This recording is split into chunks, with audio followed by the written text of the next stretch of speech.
personas piensan esto: va a ser un día común, nada inusual habrá hoy. Nada fuera de lo ordinario, no mucho que esperar, solo como cualquier día. Y podría ser el día de graduación, o de aniversario, o de promoción, o un día en el que te retires, o un día en el que comienzas tus vacaciones, o tal vez tu cumpleaños, o el cumpleaños de un hijo. Pero hoy quiero hablar contigo sobre un día que es único en la historia del mundo. El día cuando la Biblia nos enseña que Jesucristo volverá a la tierra. Y ese día está en el calendario de Dios. La palabra de Dios dice que solo pasará una vez y vendrá como una devastación para los que no están preparados. Pero para los que esperan la venida de Jesucristo, va a ser un día de gran gozo. Y los cristianos antiguos del Nuevo Testamento continuamente comentaron y esperaron ese día, o el día, o los últimos días. Esas expresiones se usan en todo el Nuevo Testamento, los últimos días. Y vivimos, yo pienso, en los últimos días. ¿Qué clase de día esperamos? ¿Qué pasará ese día? Primero será el día de revelación. Segunda de Tesalonicenses 1:7 dice: y ustedes, los atribulados, reposen con nosotros cuando el Señor Jesús se manifieste desde el cielo con sus poderosos ángeles. Él no vendrá montado en un asno la próxima vez. Vendrá con poderosos ángeles del cielo. Será personal el regreso y la venida de Jesucristo. Después de la crucifixión y la resurrección de Jesús, la Biblia dice que Él apareció en persona a sus discípulos y a 500 de sus seguidores. Pero Jesús no se le apareció a Pilato. ¿Se han preguntado por qué? O a Herodes, o al sumo sacerdote, o a los que querían su crucifixión. Él no apareció a ellos, no se les apareció. ¿Por qué? Porque no era el tiempo.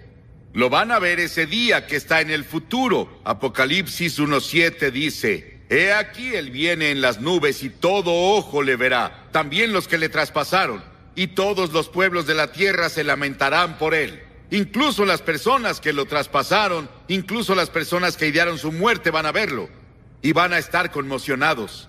Las Escrituras dicen en Primera de Tesalonicenses 4:16, porque el Señor mismo descenderá del cielo. En Hechos 1:11 dice: este mismo Jesús, quien vendrá de la misma manera como lo vieron ir al cielo. Y estaban viendo cómo se iba al cielo, su ascensión. Y dice que desapareció en una nube, creo que fue una nube de ángeles, que vino a escoltarlo de vuelta al cielo, porque había ángeles que vinieron cuando él nació, lo escoltaron a la tierra. Y ahora iba a volver al cielo después de su resurrección, y ellos vinieron a escoltarlo de vuelta. ¿Sabes? Antes de que una gran obra de arte como una estatua o una pintura sea presentada al público, en general se mantiene escondida. Las personas tal vez sepan que la obra se está preparando, tal vez sepan su ubicación, pero no la ven. Y cuando el día de la presentación llega, la obra de arte se cubre con una tela hasta el momento de su revelación. Las personas vienen con gran anticipación y el evento en general es precedido por una ceremonia. Y cuando se quita lo que cubre, la obra de arte es revelada a la vista para que todos la vean. Ese día, las Escrituras dicen, será la revelación del que ha estado escondido. Hoy es el día en que Cristo está escondido, no está aquí en persona, en el sentido de su carne. No se ve. Lo aman sin haberle visto, dice Pedro en Primera de Pedro 1:8. Pero ese día Él será revelado. Verás, este es un día de fe. Venimos a Él por fe, pero luego estará a la vista. Vamos a verlo frente a frente. Y espero ese día cuando veré a Jesucristo y frente a frente, y pueda caer a sus pies y agradecerle por morir en la cruz por mí, y yo tenga perdón por mis pecados y vaya al cielo a pasar la eternidad con Él. En los países orientales, un hombre se presenta, en muchos países orientales presentan al hombre el día de su boda con su esposa. La primera vez que él ve a la esposa es el día de la boda. Ella está escondida bajo un velo. Y ya imagino la expectación de esos jóvenes esperando a ver qué clase de mujer eligieron sus padres para él. Para ver a su esposa por primera vez. Amamos a Cristo, pero no lo hemos visto. Está escondido detrás de un velo. Anhelamos verlo en persona. Ahora vemos por espejo oscuramente, mas lo veremos cara a cara, dicen las Escrituras. Lo veremos con sus poderosos ángeles. ¿Qué día va a ser cuando Él venga como trueno en el cielo, como un rugido de trueno? Y luego en segunda, será un día de condenación. Para los creyentes será un día de éxtasis y gozo, emoción y gloria. Pero para los que no lo conocen, será un día de juicio. Dios ha puesto en nosotros un fuerte deseo de ver justicia ejecutada en el mundo. Celebramos cuando los buenos ganan y los malos pierden en televisión. Aplaudimos el sistema legal cuando aplica la justicia a una persona que hizo gran daño a otros. Aplaudimos el sistema legal cuando hace algo para llevar justicia social a nuestras comunidades. Y muchas personas se rehúsan a creer que Dios un día traerá justicia a esta tierra, pero va a hacerlo, y será bajo sus términos. A cada uno de nosotros vamos a tener que enfrentar el juicio. Dios es perfecto en amor y justicia. Dios es un Dios de amor. No te vayas y dejes que las personas piensen que Dios no es un Dios de amor. Lo que quiero que recuerdes más de toda esta cruzada es que Dios te ama. No importa quién seas, lo que eres, qué trasfondo étnico tengas, cuántos pecados hayas cometido, Dios te ama y no hay nada que puedas hacer. Dios va a continuar amándote hasta la tumba. Él te ama. Es un Dios de amor, pero también es un Dios de justicia y va a llevar a las personas de todo el mundo a un lugar de juicio y traerá justicia al mundo.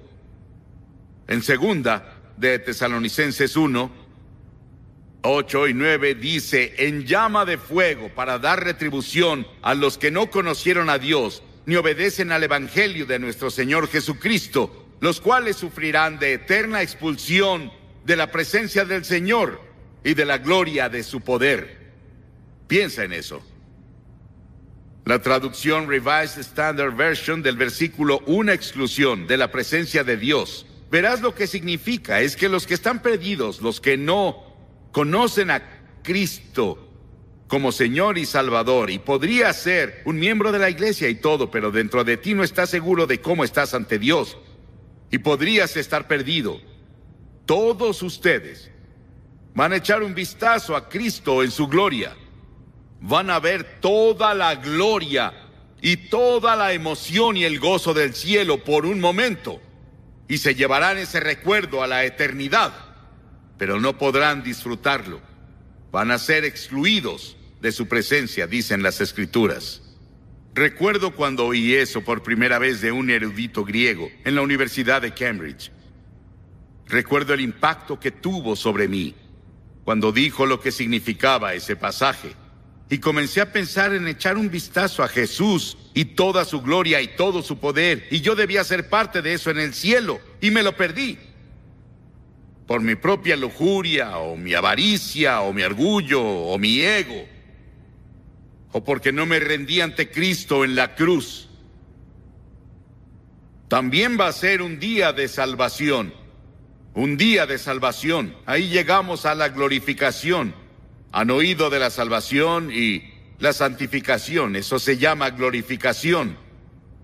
¿Quiénes son los objetos de salvación y cuál es la naturaleza de la salvación? En 2 de Tesalonicenses 1:7 dice descanso. Esto indica que muchas desigualdades van a ser niveladas. Habrá perfecta justicia. El pobre del mundo tendrá sus necesidades cubiertas y muchos de los ricos se volverán pobres. ¿Recuerdan el hombre rico y el pobre de los que Jesús habló? El pobre murió y fue al cielo con Jesús. Y el hombre rico, que no tenía tiempo para el pobre, murió y fue al infierno. Había un gran abismo entre ellos, y el hombre rico clamó. Él vio a Abraham y clamó diciendo: ven a traerme un poco de agua, solo toca mi lengua con agua, y por favor ve a decirles a mis hermanos que no vengan a este lugar. Es terrible. Lo que sea el infierno es una separación de Dios. El cielo se describe en los términos que indican. Lo importante no va a ser nuestro gozo. Voy a saltar de arriba a abajo si me dejan. Voy a aplaudir más que las personas de Albany. Voy a aplaudirle al Señor Jesucristo hasta que mis manos se caigan. Voy a arrodillarme hasta que mis rodillas estén llenas de sangre por eso. Y le daré la gloria y la alabanza y el honor, pero no va a ser lo importante.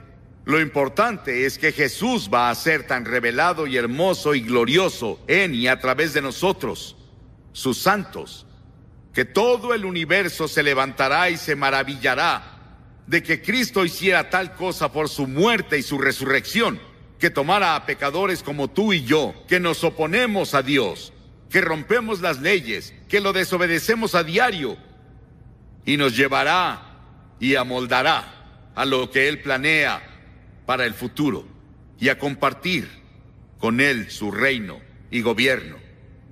Él va a ser tan revelado en su belleza y gloria en y a través de sus santos que todo el universo se detendrá sorprendido. Verás, un obrero es revelado por su trabajo.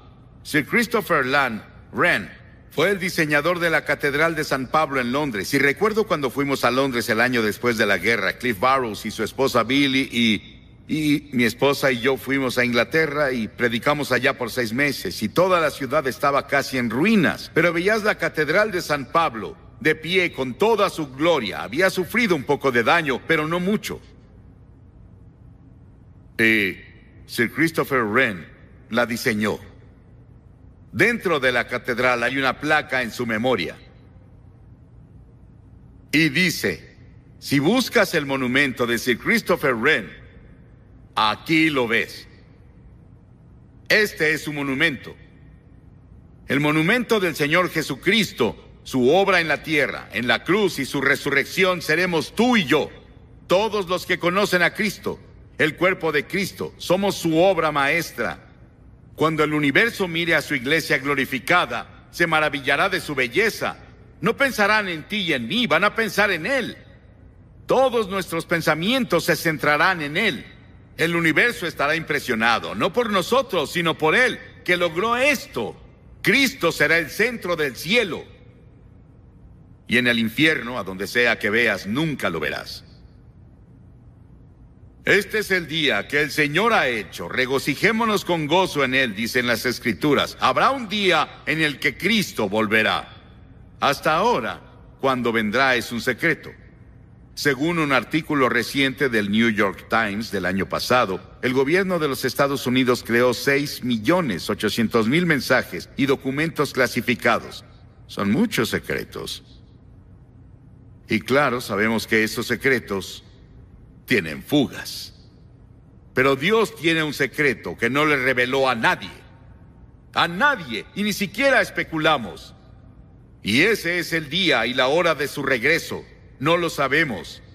Pero Jesús, antes de su muerte, llevó a sus discípulos a la montaña y en privado le preguntaron, Señor, ¿cuándo volverás? ¿Y cuáles serán las señales de tu regreso? ¿Qué podemos esperar antes de que vuelvas? ¿Cuáles serán los indicadores de que vendrás de nuevo y el final del mundo?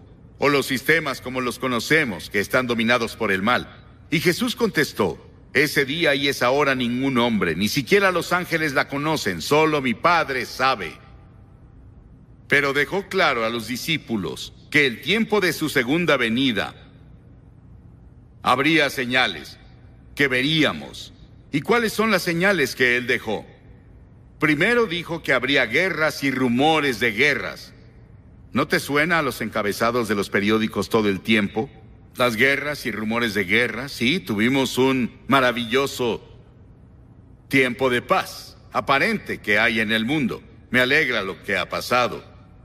Pero incluso con toda esa paz que explotó, no significa que no sea un mundo peligroso. Los economistas en Londres, el otro día en un editorial dijeron que el mundo aún es un lugar peligroso. El final de la Guerra Fría y el nuevo relajamiento entre el este y el oeste han tentado a algunos a creer que la paz es el orden del día. Los economistas dicen que no. Nos deshicimos de una gran fuente de tensión, aunque el mundo aún tiene muchas pequeñas. Ni el odio, ni la intolerancia, ni la agresión, ni el choque de ideas murieron en los cambios que hubo el año pasado y la paz explotó, pero también el conflicto. Y la segunda cosa que dijo, muchos vendrán en mi nombre diciendo yo soy el Cristo. Me dicen que hay más de 400 personas en Los Ángeles tan solo que se presentan como Cristo. Él dijo que cuando se levantaran los cristos falsos y los falsos profetas y mostraran grandes señales y maravillas, y muchas personas hoy enseñan que somos Dios, todo lo que tienes que hacer es entrar en contacto con el poder que está dentro de ti, liberarlo, y puedes resolver todos los problemas de la vida. Y luego, en tercera, Jesús dijo que las masas se sobrecargarán de excesos y ebriedad e inquietudes de esta vida. Y ese día vendrá sobre innumerables personas inconscientes. En otras palabras, vamos a divertirnos y a estar en todas nuestras fiestas, y vamos a ir a todos los clubes nocturnos y a beber en exceso y a usar drogas. El sexo y la violencia son las mayores amenazas de la generación actual, y son amenazas grandes, pero Jesús predijo todo eso. Él dijo que estarán viviendo como en los días de Noé, comiendo y bebiendo y casándose y dándose en matrimonio, intercambiando esposas. Y todo eso sucede hoy en una escala que nunca imaginamos. El crítico social y autor Tom Wolfe comentó de los años 80. Dijo que es la década de la fiebre del dinero, en la que la idea de inmoralidad sexual casi se desvanece. ¿Dónde están nuestros valores morales? Vamos a ver los talk shows. Y ellos nos dicen qué valores morales existen en el momento presente. Y conozco a una de esas personas. Y lo conocemos desde hace mucho. Él antes tenía fuertes valores morales, pero con los años ha sucumbido hasta ahora. Cuando lo ves en televisión, ves que se ha resbalado muy lejos de donde solía estar. Jesús dejó muy claro que habría riqueza sin igual y avaricia y excesos de indulgencia al aproximarnos al final de los días. Un columnista del periódico llamó a nuestro estilo de vida babilónico. Y luego, cuarto, Jesús dijo que habría hambrunas en muchos lugares y pestilencias, no universales, pero en diferentes lugares, dijo. Mucha de la hambruna en el mundo hoy es por el hombre, el resultado de luchas políticas y guerras civiles. Vean la hambruna en Monrovia y Liberia hoy. 500,000 personas amontonadas en ese lugar. No hay agua. El agua se suspendió por 10 días. No hay comida. No hay arroz. Y las enfermedades brotaron. ¿Qué pasará? Y está pasando en muchas partes del mundo. Está pasando en lugares como India, y parece que la guerra entre India y Pakistán está muy, muy cercana. Y vemos todas esas cosas pasando ahora.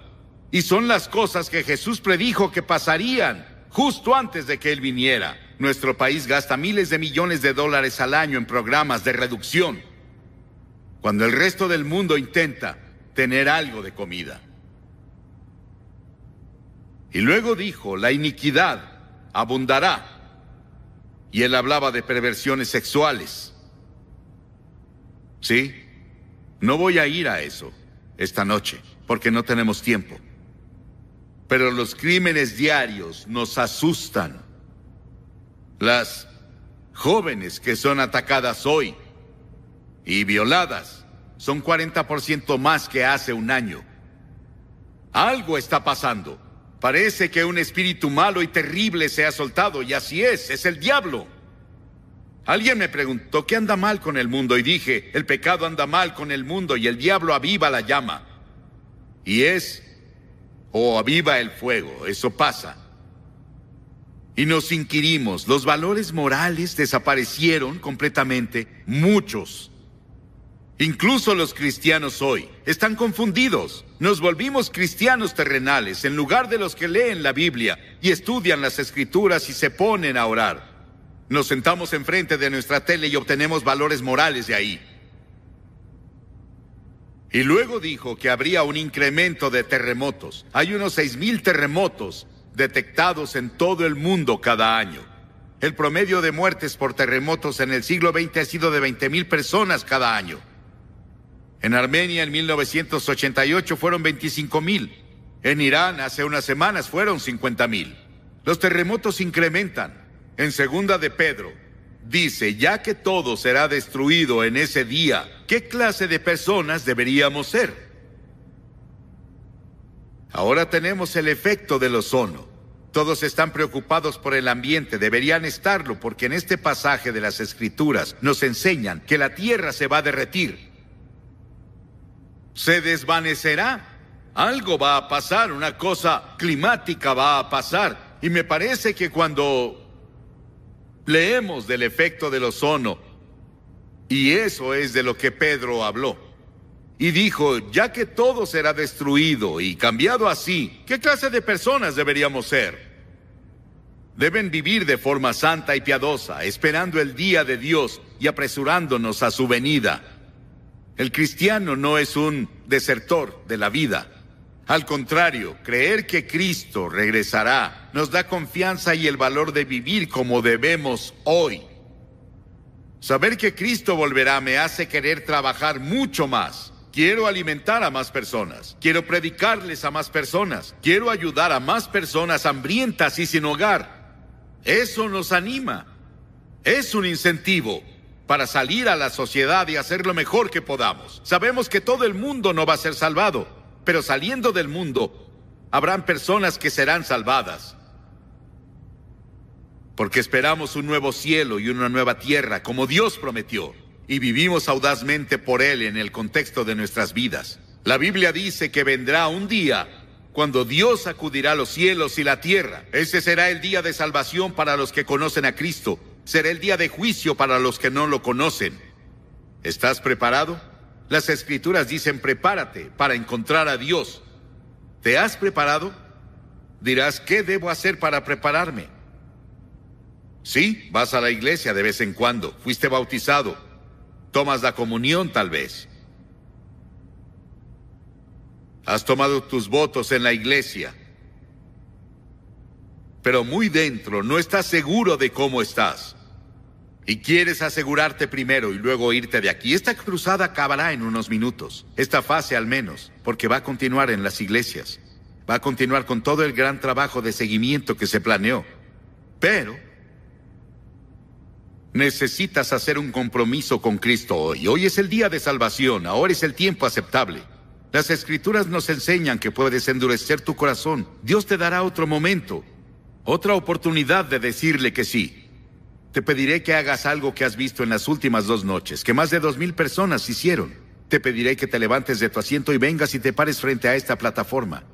Y al venir dices, entrego mi corazón a Cristo, quiero estar seguro, quiero tener la seguridad de que estoy salvado y que voy a ir al cielo y voy a estar preparado para encontrar a Cristo cuando regrese. Dirás, ¿por qué me pides que vaya al frente? Cada persona que Jesús llamó en el Nuevo Testamento la llamó públicamente. Él dijo, si no estás dispuesto a reconocerme ante los hombres, no te reconoceré ante mi Padre en el cielo. Hay algo con hacer un compromiso público que Él nos ha ordenado hacer. Y voy a pedirte que hagas eso ahora. Cientos de ustedes, a quienes Dios les habló, si vienes de arriba te tardarás un par de minutos. Comienza ahora. Dios te está hablando. Si estás con amigos o parientes te esperarán. Si vienes en autobús te esperarán. Hay mucho tiempo. Dios te está hablando. Ven. Rápido. Cuando estés enfrente les diré unas palabras. Voy a orar con ustedes. Les daré literatura para ayudarlos en su vida cristiana. Solo levántate y ven, ahora, desde aquí y en todos lados.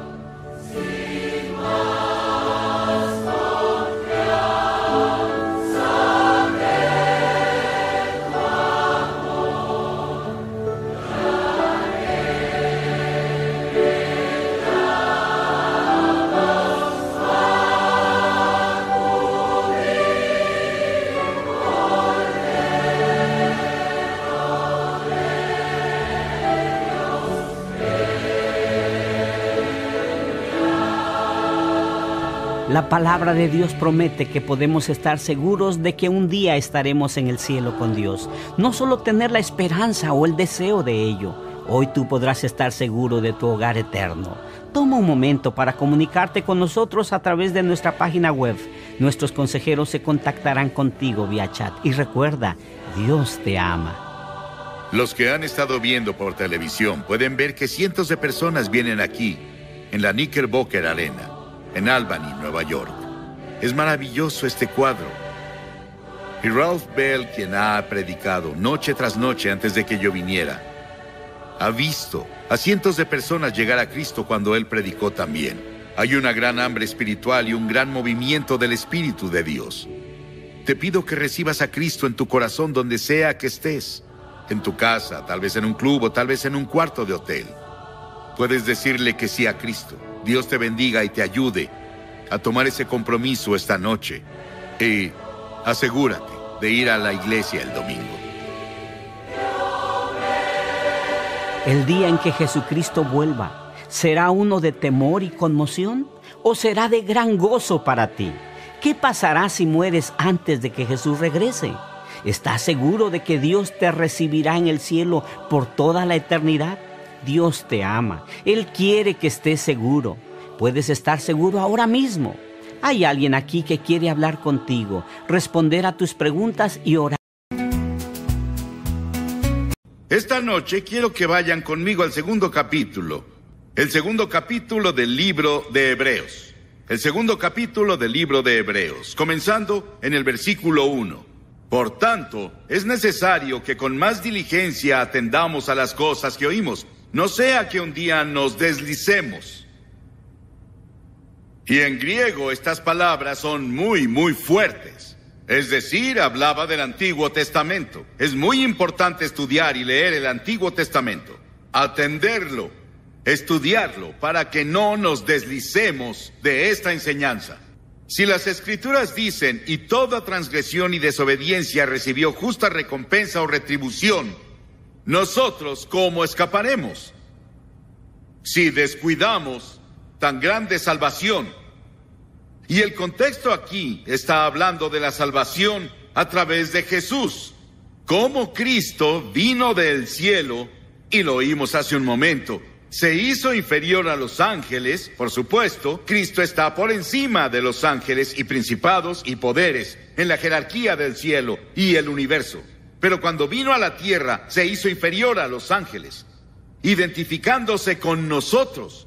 Y cuando vienes y recibes a Jesucristo como tu Salvador, te vuelves superior a los ángeles. Eres coheredero con el Señor Jesucristo. Y nunca sabrás hasta que llegues al cielo lo que significa recibir a Cristo, lo que es la salvación total. Pero viendo el futuro de esta generación, no es una imagen bonita. De hecho, muchas de las afirmaciones que se pronuncian hoy son desesperantes y casi sin esperanza.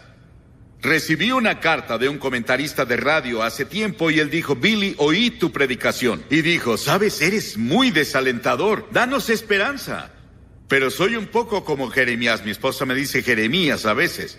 Porque, ¿sabes? Jeremías vio por 40 años el deterioro de su país. Él vio a su país cautivo. Él vio a la ciudad de Jerusalén destruida. Él vivió todo eso. Y le dicen el profeta llorón: veo Estados Unidos hoy y veo al mundo hoy. Y para ser honesto, lloro mucho. Lloro en mi alma y mi corazón. Y clamo y digo: Dios, ¿cómo escaparemos? Y esto nos está moviendo rápido ahora. Los eventos se aceleran muy rápido. Y lo vemos en todo el mundo. Muchas de las antiguas tradiciones y cosas viejas que las personas creen se rompen y sacuden. En todo el mundo. Nos preguntamos, ¿aún queda esperanza? Un editorial de Londres dijo el otro día: la civilización occidental está cometiendo suicidio. Un muy prominente religioso de este país fue recientemente a Asia. Él volvió y dijo: todas mis ideas cambiaron. Me fui siendo optimista y ahora soy pesimista. No creo que el mundo dure. Hay una filosofía de desesperación. Bertrand Russell, antes de morir, dijo: lo más que esperamos es una rígida desesperación. Piensa en eso. Era un hombre brillante, un hombre de letras, diciendo: lo único que esperamos es una rígida desesperación. Desesperación en todos lados. Un encabezado el otro día decía: los científicos se desesperan al mover hacia adelante el reloj atómico una vez más. Ahora, las Escrituras dicen en Efesios que en ese tiempo estaban sin Cristo, sin esperanza, sin Dios en el mundo. Ahora, sin Cristo, no creo que habría ninguna esperanza. Un senador de los Estados Unidos me dijo hace unas semanas, yo fui a cenar en el comedor del Senado con amigos senadores, y me llamó a su mesa. Él dijo: Billy, dijo, ¿eres optimista o pesimista? Discutíamos eso aquí en la mesa. Le dije, soy optimista. Él dijo, ¿cómo puedes ser optimista? Ser optimista con el mundo en que vivimos. Un senador de los Estados Unidos dijo eso, y llevaba en el Senado mucho tiempo. Dije, soy optimista, porque leí la última página de la Biblia. Sé que todo estará bien. Dios tiene un plan. ¿Cómo escaparemos si descuidamos tan gran salvación? Veo la escena del mundo hoy y no veo mucha esperanza de paz permanente. Veo la escena del mundo hoy y veo al país y su escena. Y veo corrupción casi a donde sea que volteo. Cada vez que ponen un comité de investigación sacan muchas serpientes. El gobierno local, el alto gobierno, el gobierno federal, el gobierno estatal, comercios, en cada área de la vida parece que tenemos corrupción y unos hacen malas cosas y trampas y mentiras. No significa que somos peores que cualquier otra generación, porque cada generación lo ha hecho. Todos han pecado, todos somos pecadores, el corazón es muy malvado. ¿Quién lo conocerá? Eso siempre ha sido así.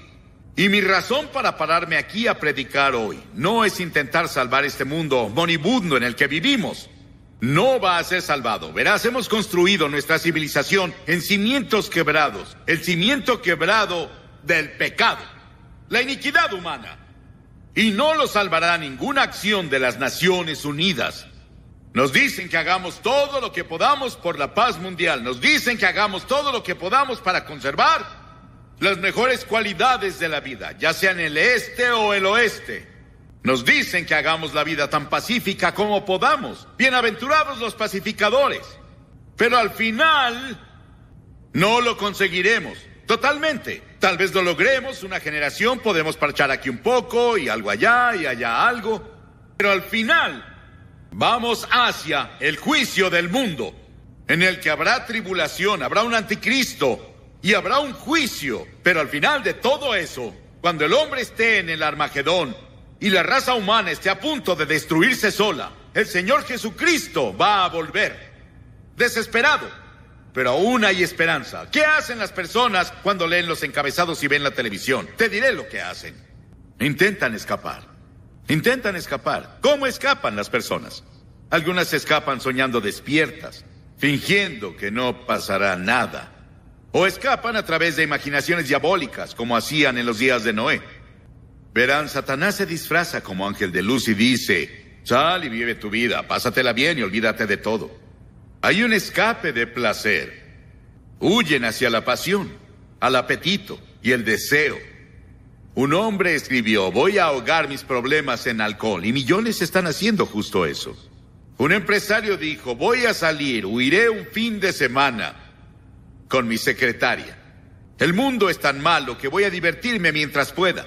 1 de cada 2 matrimonios se separan. Intercambian esposas, todas las cosas que suceden hoy, cosas increíbles. ¿Qué tan lejos Dios permitirá que esto continúe? ¿Cómo podemos escapar si descuidamos tan grande salvación? La Biblia nos advierte contra el engaño de los placeres, las cosas que son serias. John Steinbeck le escribió a Adlai Stevenson una carta una vez, y aquí está una parte de lo que dice. John Steinbeck dijo esto: si quisiera destruir una nación, le daría demasiado, y la tendría de rodillas, miserable, ambiciosa y enferma. Y dijo, así está Estados Unidos ahora. Santiago una vez dijo en el 5º capítulo, su oro y su plata se han oxidado. Ese óxido dará testimonio contra ustedes y consumirá sus cuerpos como fuego. Han amontonado riquezas para los últimos tiempos, pero no podrán gastarlo. ¿De qué aprovecha al hombre ganar todo el mundo si pierde su alma? Y muchos de ustedes están matando, intentando conseguir un pequeño rincón del mundo, y están perdiendo su alma. ¿Cómo escaparemos si descuidamos tan grande salvación? La esposa de uno de nuestros senadores famosos fue citada por la prensa diciendo, querido Dios, ¿a dónde ha ido toda la felicidad? La felicidad real y el gozo y la paz parecen estar desapareciendo. Las personas tienen miedo de andar por las calles en la noche en cualquier ciudad. Violaciones, robos, crimen, homicidio. ¿Cómo escaparemos? El escape final, claro, es el suicidio. Y hubo un gran teólogo, uno de nuestros grandes teólogos, Había sido presidente de uno de nuestros más prestigiados seminarios. Él y su esposa tenían un pacto de suicidio y se suicidaron hace como 3 semanas. Las personas terminan suicidándose. ¿Saben lo que Amós dijo? Amós en el 9º capítulo dijo: aunque se escondan en el sepulcro, de allí los sacará mi mano. Aunque suban hasta el cielo, de allí los derribaré. Los suicidios entre los menores de 19 años se duplicaron en los últimos 2 años. Esta multitud sentada aquí, si tienen menos de 19 años, los suicidios se duplicaron el último año en el país. Y luego hay otro escape, especialmente en los campus universitarios hoy. Hay un escape de radicalismo. Unirse a una causa radical. Vamos a derrocar al gobierno. Y oí en televisión el otro día que uno de esos chicos en 1960 de la Universidad de California había huido a Argelia o algún lugar y lo entrevistaron. Se había cortado ya el cabello, rasurado la barba, no lo reconocí. Lo conocía de nombre. Él tenía 3 hijos. Dijo: no, si pudiera volver a mi país, entraría a ese sistema, porque he viajado mucho por el mundo para saber que nuestro sistema es el más grandioso del mundo. Lo que haces es sustituir un montón de pecadores por otro montón de pecadores. Nunca tendrás a nadie que sea totalmente 100% puro y del todo honesto. Solo hubo un hombre que vivió así y fue Jesús. Y lo que buscamos hoy es al hombre perfecto, el político perfecto, el empresario perfecto, el líder perfecto del sindicato. No lo encontrarás. Tienes que lidiar en la sociedad con la naturaleza humana como es. Déjame decirte, hay miles de políticos honestos, tan honestos como pueden ser, tan honestos como los predicadores.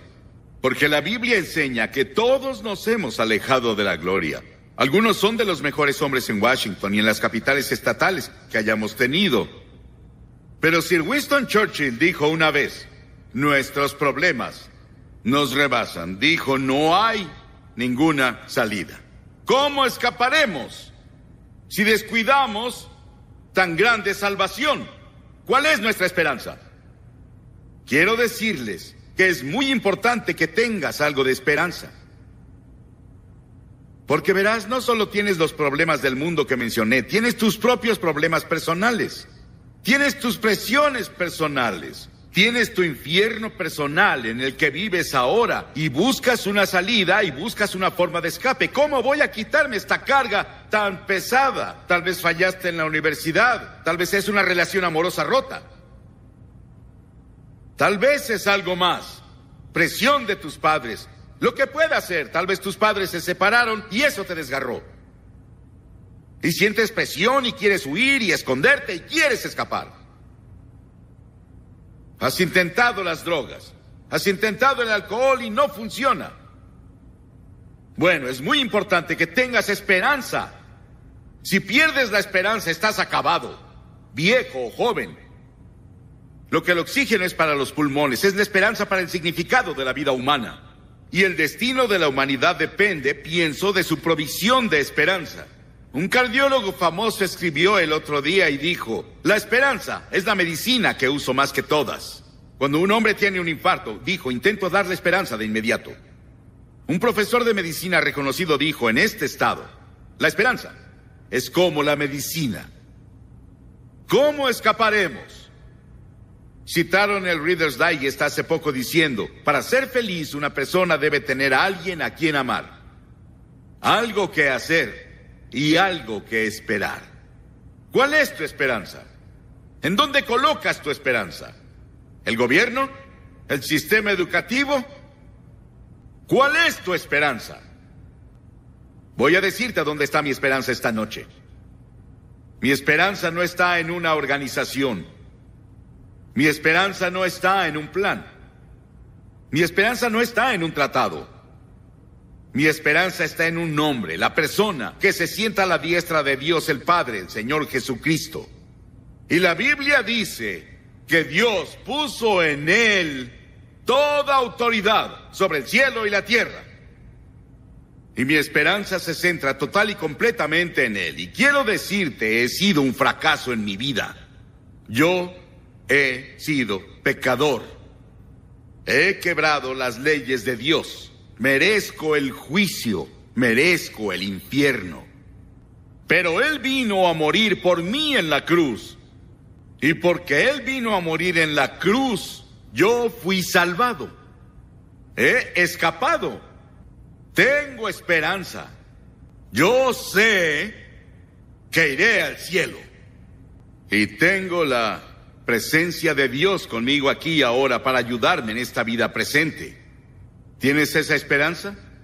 La Biblia habla sobre la esperanza de la resurrección. Pablo habla de la esperanza en la resurrección y dice, si en esta vida solamente esperamos en Cristo, somos los más miserables de los hombres. ¿Eres cristiano? Dice, sí. En algún momento cuando era niño o niña recibí a Cristo como Salvador. Pero hasta ahí llega. Pablo dijo, si solo en esta vida tenemos esperanza, dijo, soy miserable. Pero dijo, más allá hay una ciudad continua. Hay una ciudad cuyo constructor y hacedor es Dios. Hay un cielo en el futuro. Y la Biblia habla sobre la resurrección. Sí, vamos a regresar de los muertos. Sí, hay esperanza en la resurrección y hay esperanza en la justicia. Nosotros, por obra del Espíritu, aguardamos con esperanza la justicia mediante la fe, dijo Pablo en Gálatas 5:5. Esta palabra es la misma que usamos para justificación. Cuando Dios perdona, Dios dice desde la cruz, te amo. Está dispuesto a perdonarte cada pecado que hayas cometido. Significa justo como si nunca lo hiciste. Supón que alguien hace algo contra mí y digo, sí, te perdono. Estás perdonado, pero aún lo recuerdo. 10 años después, te veo y digo, sí, recuerdo que me hiciste eso cuando estaba en la universidad. Te perdoné, pero aún no puedo olvidar lo que me hiciste. Pero verás, Dios no lo hace así. Dios te perdona y olvida. Y te justifica. Como si nunca hubieras cometido pecado. Él ni siquiera tiene memoria. Es increíble, pero eso es lo que pasa, la esperanza de la justicia. Porque verás, yo ahora estoy vestido en la justicia del Señor Jesucristo. Y cuando Dios me ve, Él no ve al viejo de mal corazón que es Billy Graham. Él ve a Jesús que vive en mi corazón y dice, porque Jesús vive en tu corazón, estás perdonado. Eres vestido con su justicia. Hoy puedo reclamar por fe una justicia, no la mía, la justicia de Cristo. Porque Dios dice, sé santo como yo soy santo. No puedo ser tan santo como Dios. Pero tengo que ser tan santo como Dios si quiero ir al cielo. Y la única forma de ser tan santo como Dios es apropiarme de la justicia de Jesucristo.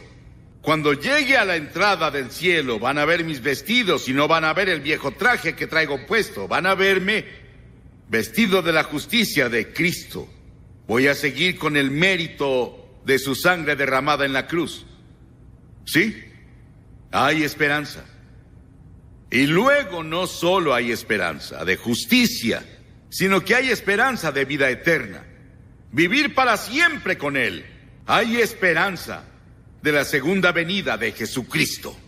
Mientras aguardamos la bendita esperanza, la gloriosa venida de nuestro gran Dios y Salvador, Jesucristo. Jesucristo, nuestra esperanza, Pablo le dijo a Timoteo. El Nuevo Testamento es un libro emocionante, porque está tan lleno de esperanza y expectativa. Las Escrituras dicen, nuestra esperanza está en el cielo mientras esperamos al Salvador, el Señor Jesucristo.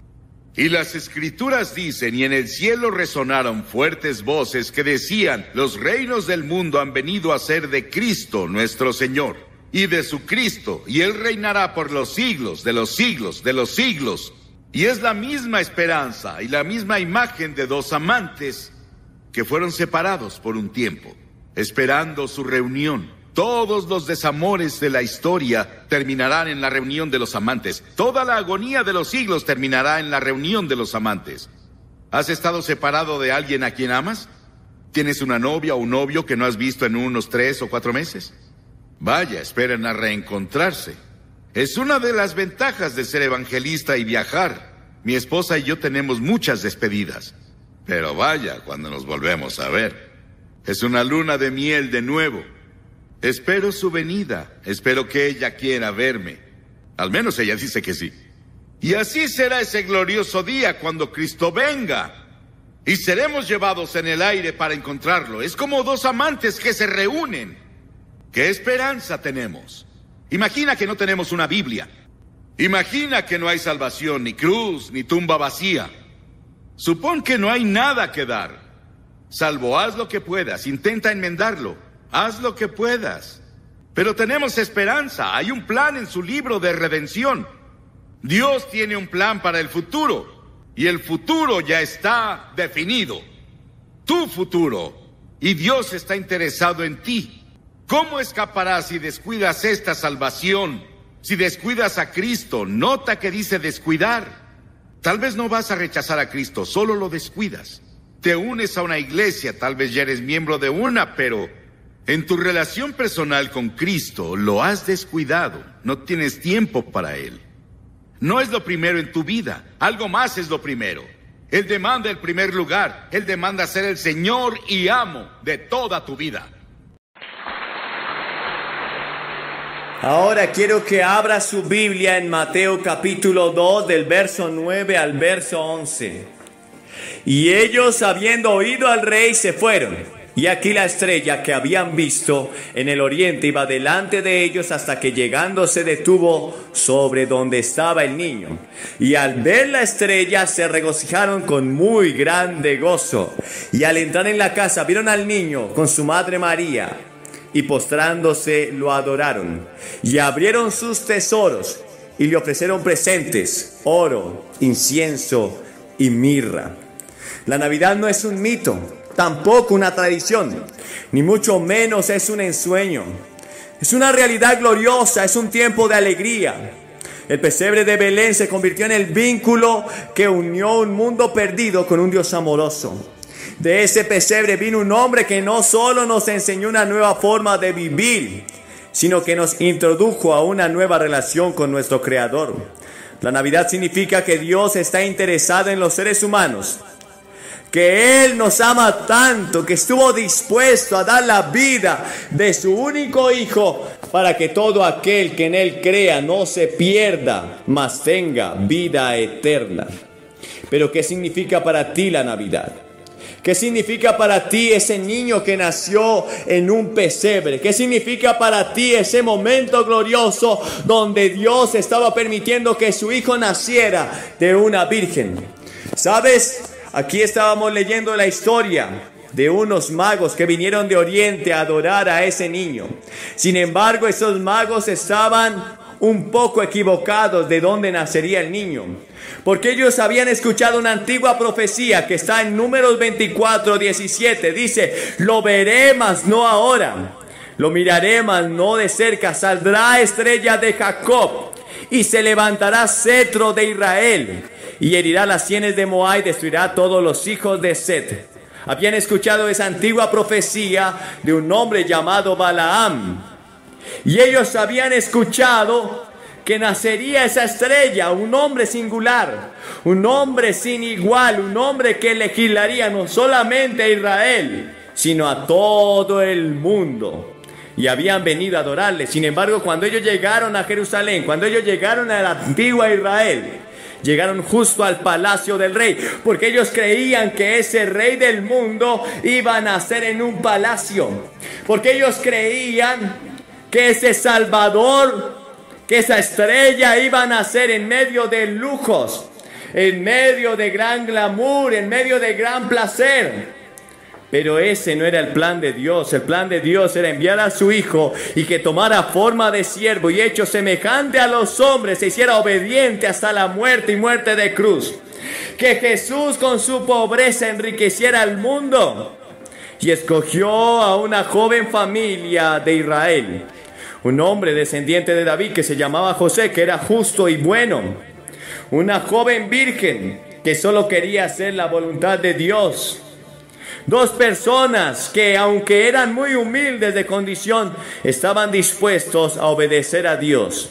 Y escogió a esta joven pareja que venían de una condición muy humilde. Y quiero decirte que no importa cuán humilde seas, no importa en qué país vivas, no importa de qué raza, qué color de piel seas, si quieres hacer la voluntad de Dios y eres humilde, Él te escogerá y Él hará grandes cosas contigo. Y cuando llegaron los magos de Oriente y no encontraron al rey en el palacio, entonces preguntaron a los antiguos escribas, a los sabios de Israel. Les dijeron: hemos visto su estrella y hemos venido a adorarle.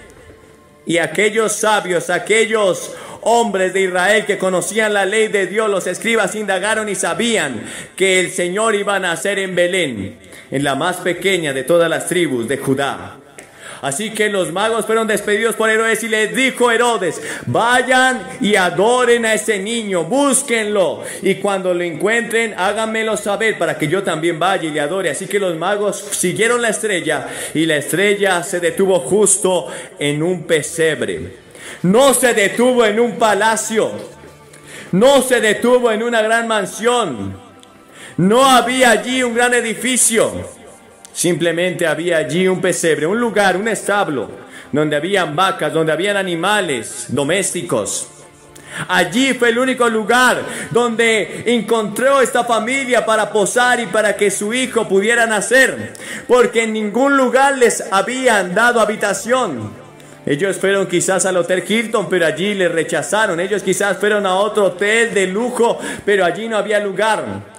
Porque allí preferían estar los ricos, las personas adineradas, elocuentes, los sofisticados. Pero no había espacio para Jesús. Yo quiero preguntarte, ¿hay espacio para Jesús en tu corazón? ¿Hay espacio para Jesús en tu vida? ¿Estás dispuesto a sacrificar a esos lujos, esos deseos pecaminosos para que Jesús entre en ti? Porque cuando María y José llegaron a Belén no había espacio en los hoteles, no había espacio en ningún lugar para ellos. En ningún mesón había espacio para Jesús y María. Entonces solo les indicaron que había un pesebre, quizás sucio, un pesebre donde habían animales domésticos, y ese era el único lugar.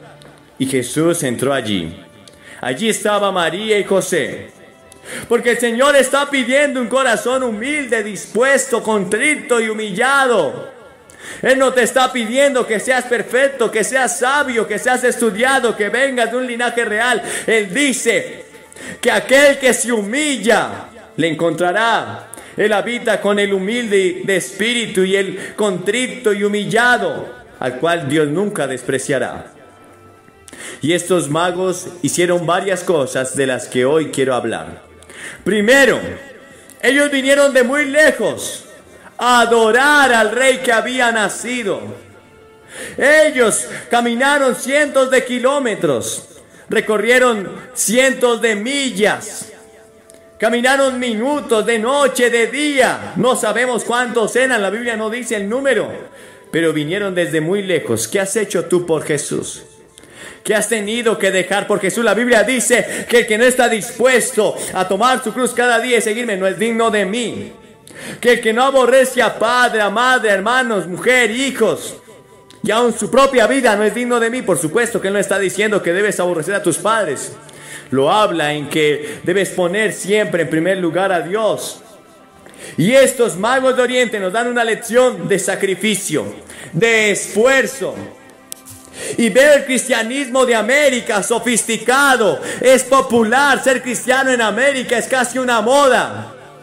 Y veo cuánto error hemos caído, cuánta sutileza el enemigo ha tomado nuestra vida para sacarnos ventaja, porque no vemos esfuerzo.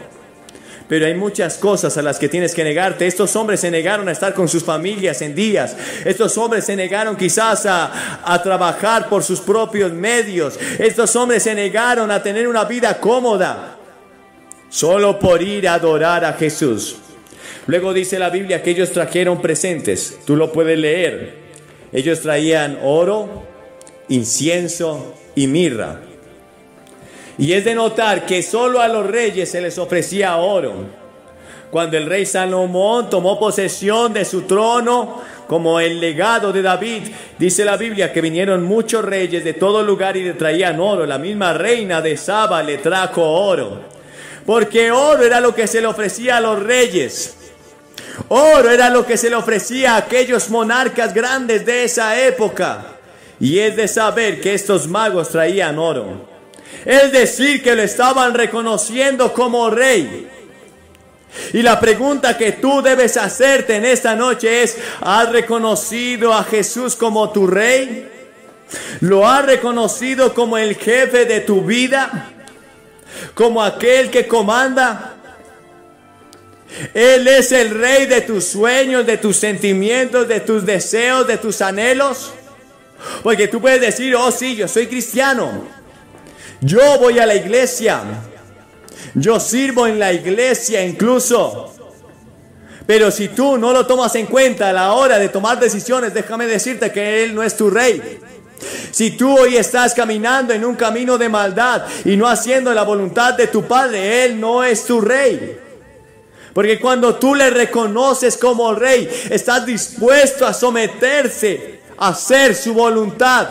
Y la voluntad de Dios es buena, agradable y perfecta. No agradable a nuestros sentimientos, no agradable a nuestra carne, porque nuestra carne solo quiere hacer lo malo, nuestro corazón es engañoso y perverso. Pero es agradable a la voluntad que Él quiere hacer en nuestra vida. Él siempre escogerá lo mejor para nosotros. Y estos hombres le habían ofrecido el oro, reconociéndolo como rey. Es de notarse que tú y yo debemos reconocer a Jesús como rey. Él dice que a todos los que le recibieron, a los que creen en su nombre, les dio la potestad de ser llamados hijos de Dios. Pero es necesario que tú entiendas que debes recibirle no solamente como tu Salvador y creer que eres salvo, sino solamente también como tu Señor, porque debes obedecerle. Y debemos obedecer a lo que Él nos está pidiendo hoy. A vivir una vida que agrade a Él. Una vida que se niegue quizás a los placeres de este mundo, pero que quiera agradar a Jesús. Lo segundo que le ofrecieron fue incienso. Y sabes, al antiguo Dios de Israel, a los antiguos dioses del mundo, se les ofrecía incienso. En los lugares altos ponían incienso, y a esas deidades antiguas se les ofrecía el incienso, reconociéndolos como dioses, aunque no eran dioses. Pero al Dios de Israel, al Dios único y verdadero, se le ofrecía incienso en el templo que había construido Salomón, y luego en el templo que había construido el rey Herodes. Aún dice la Biblia en el Nuevo Testamento que Zacarías, el padre de Juan el Bautista, ofreció incienso.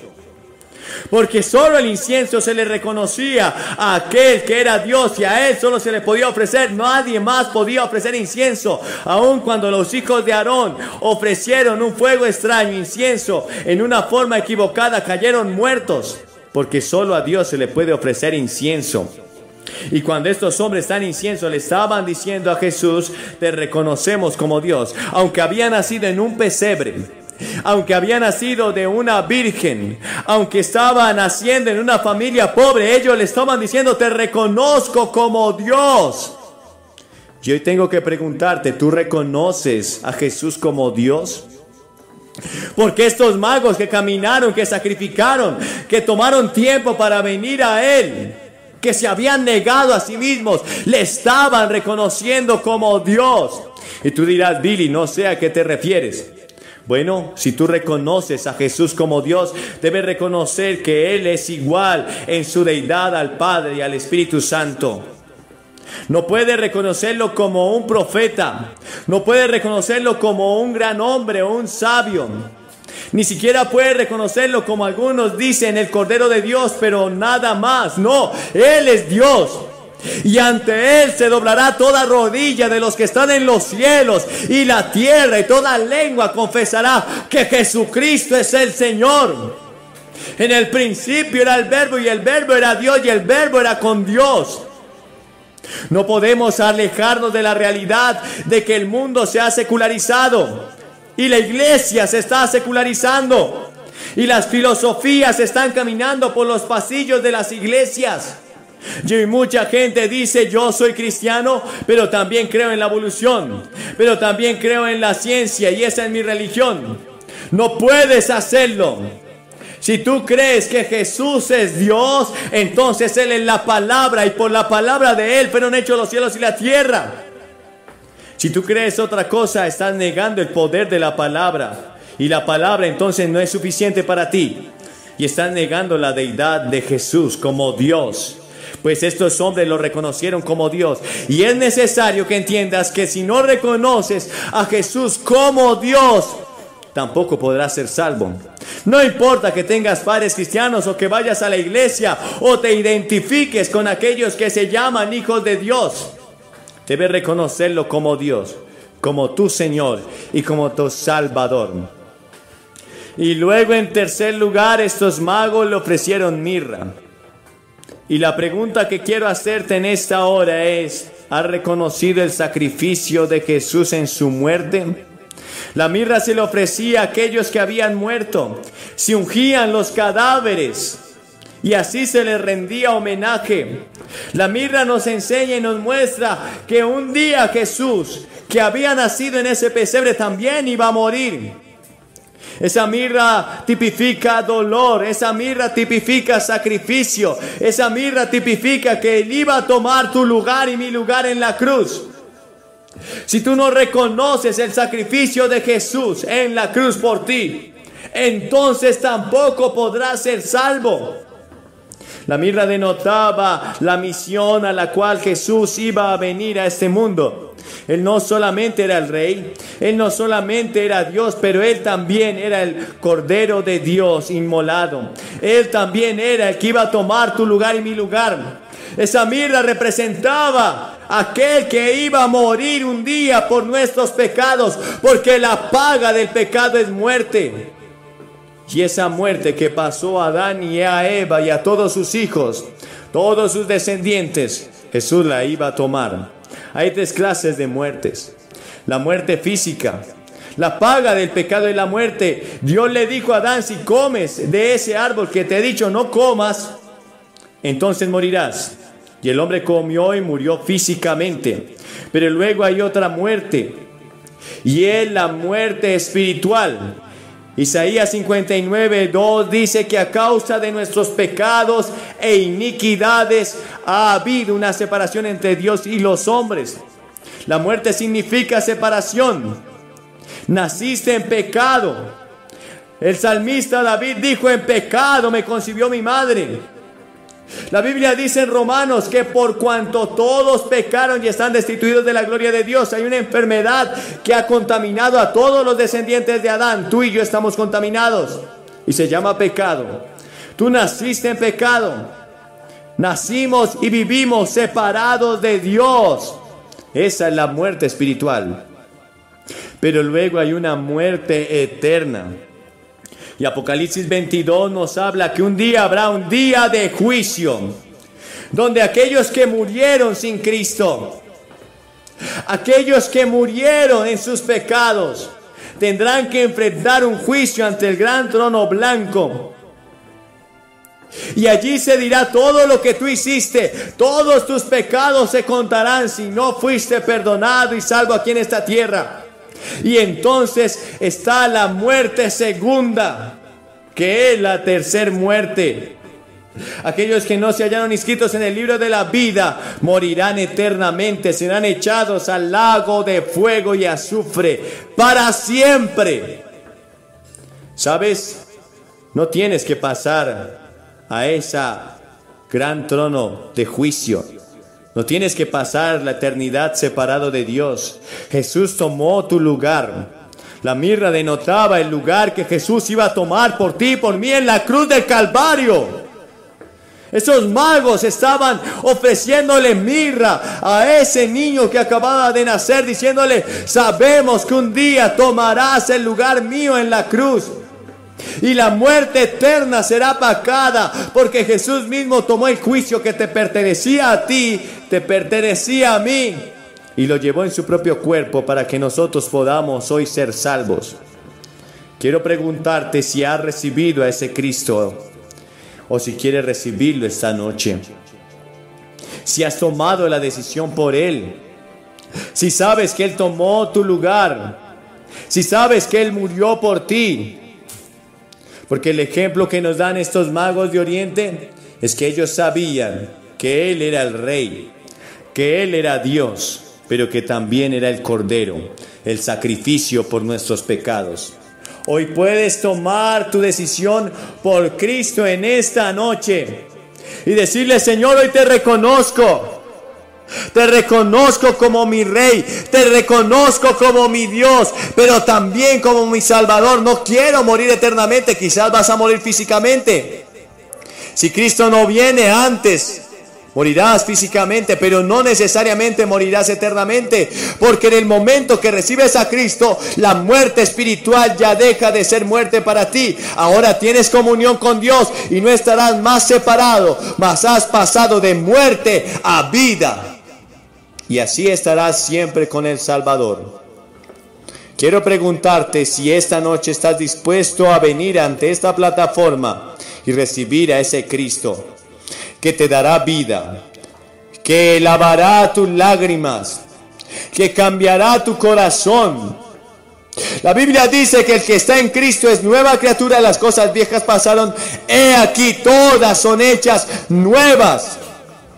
Te voy a pedir que te levantes de tu lugar y vengas ante esta plataforma. Y así como los magos vinieron desde muy lejos, solo a adorar al Rey, yo te voy a pedir que vengas ante esta plataforma como un acto público de que quieres reconocer a Jesús como Rey, como Dios, pero también como Salvador. Debe ser públicamente, no puedes avergonzarte de Él, porque Jesús dijo que el que se avergonzare de mí, de mis palabras, de Él me avergonzaré delante de mi Padre y de mis ángeles.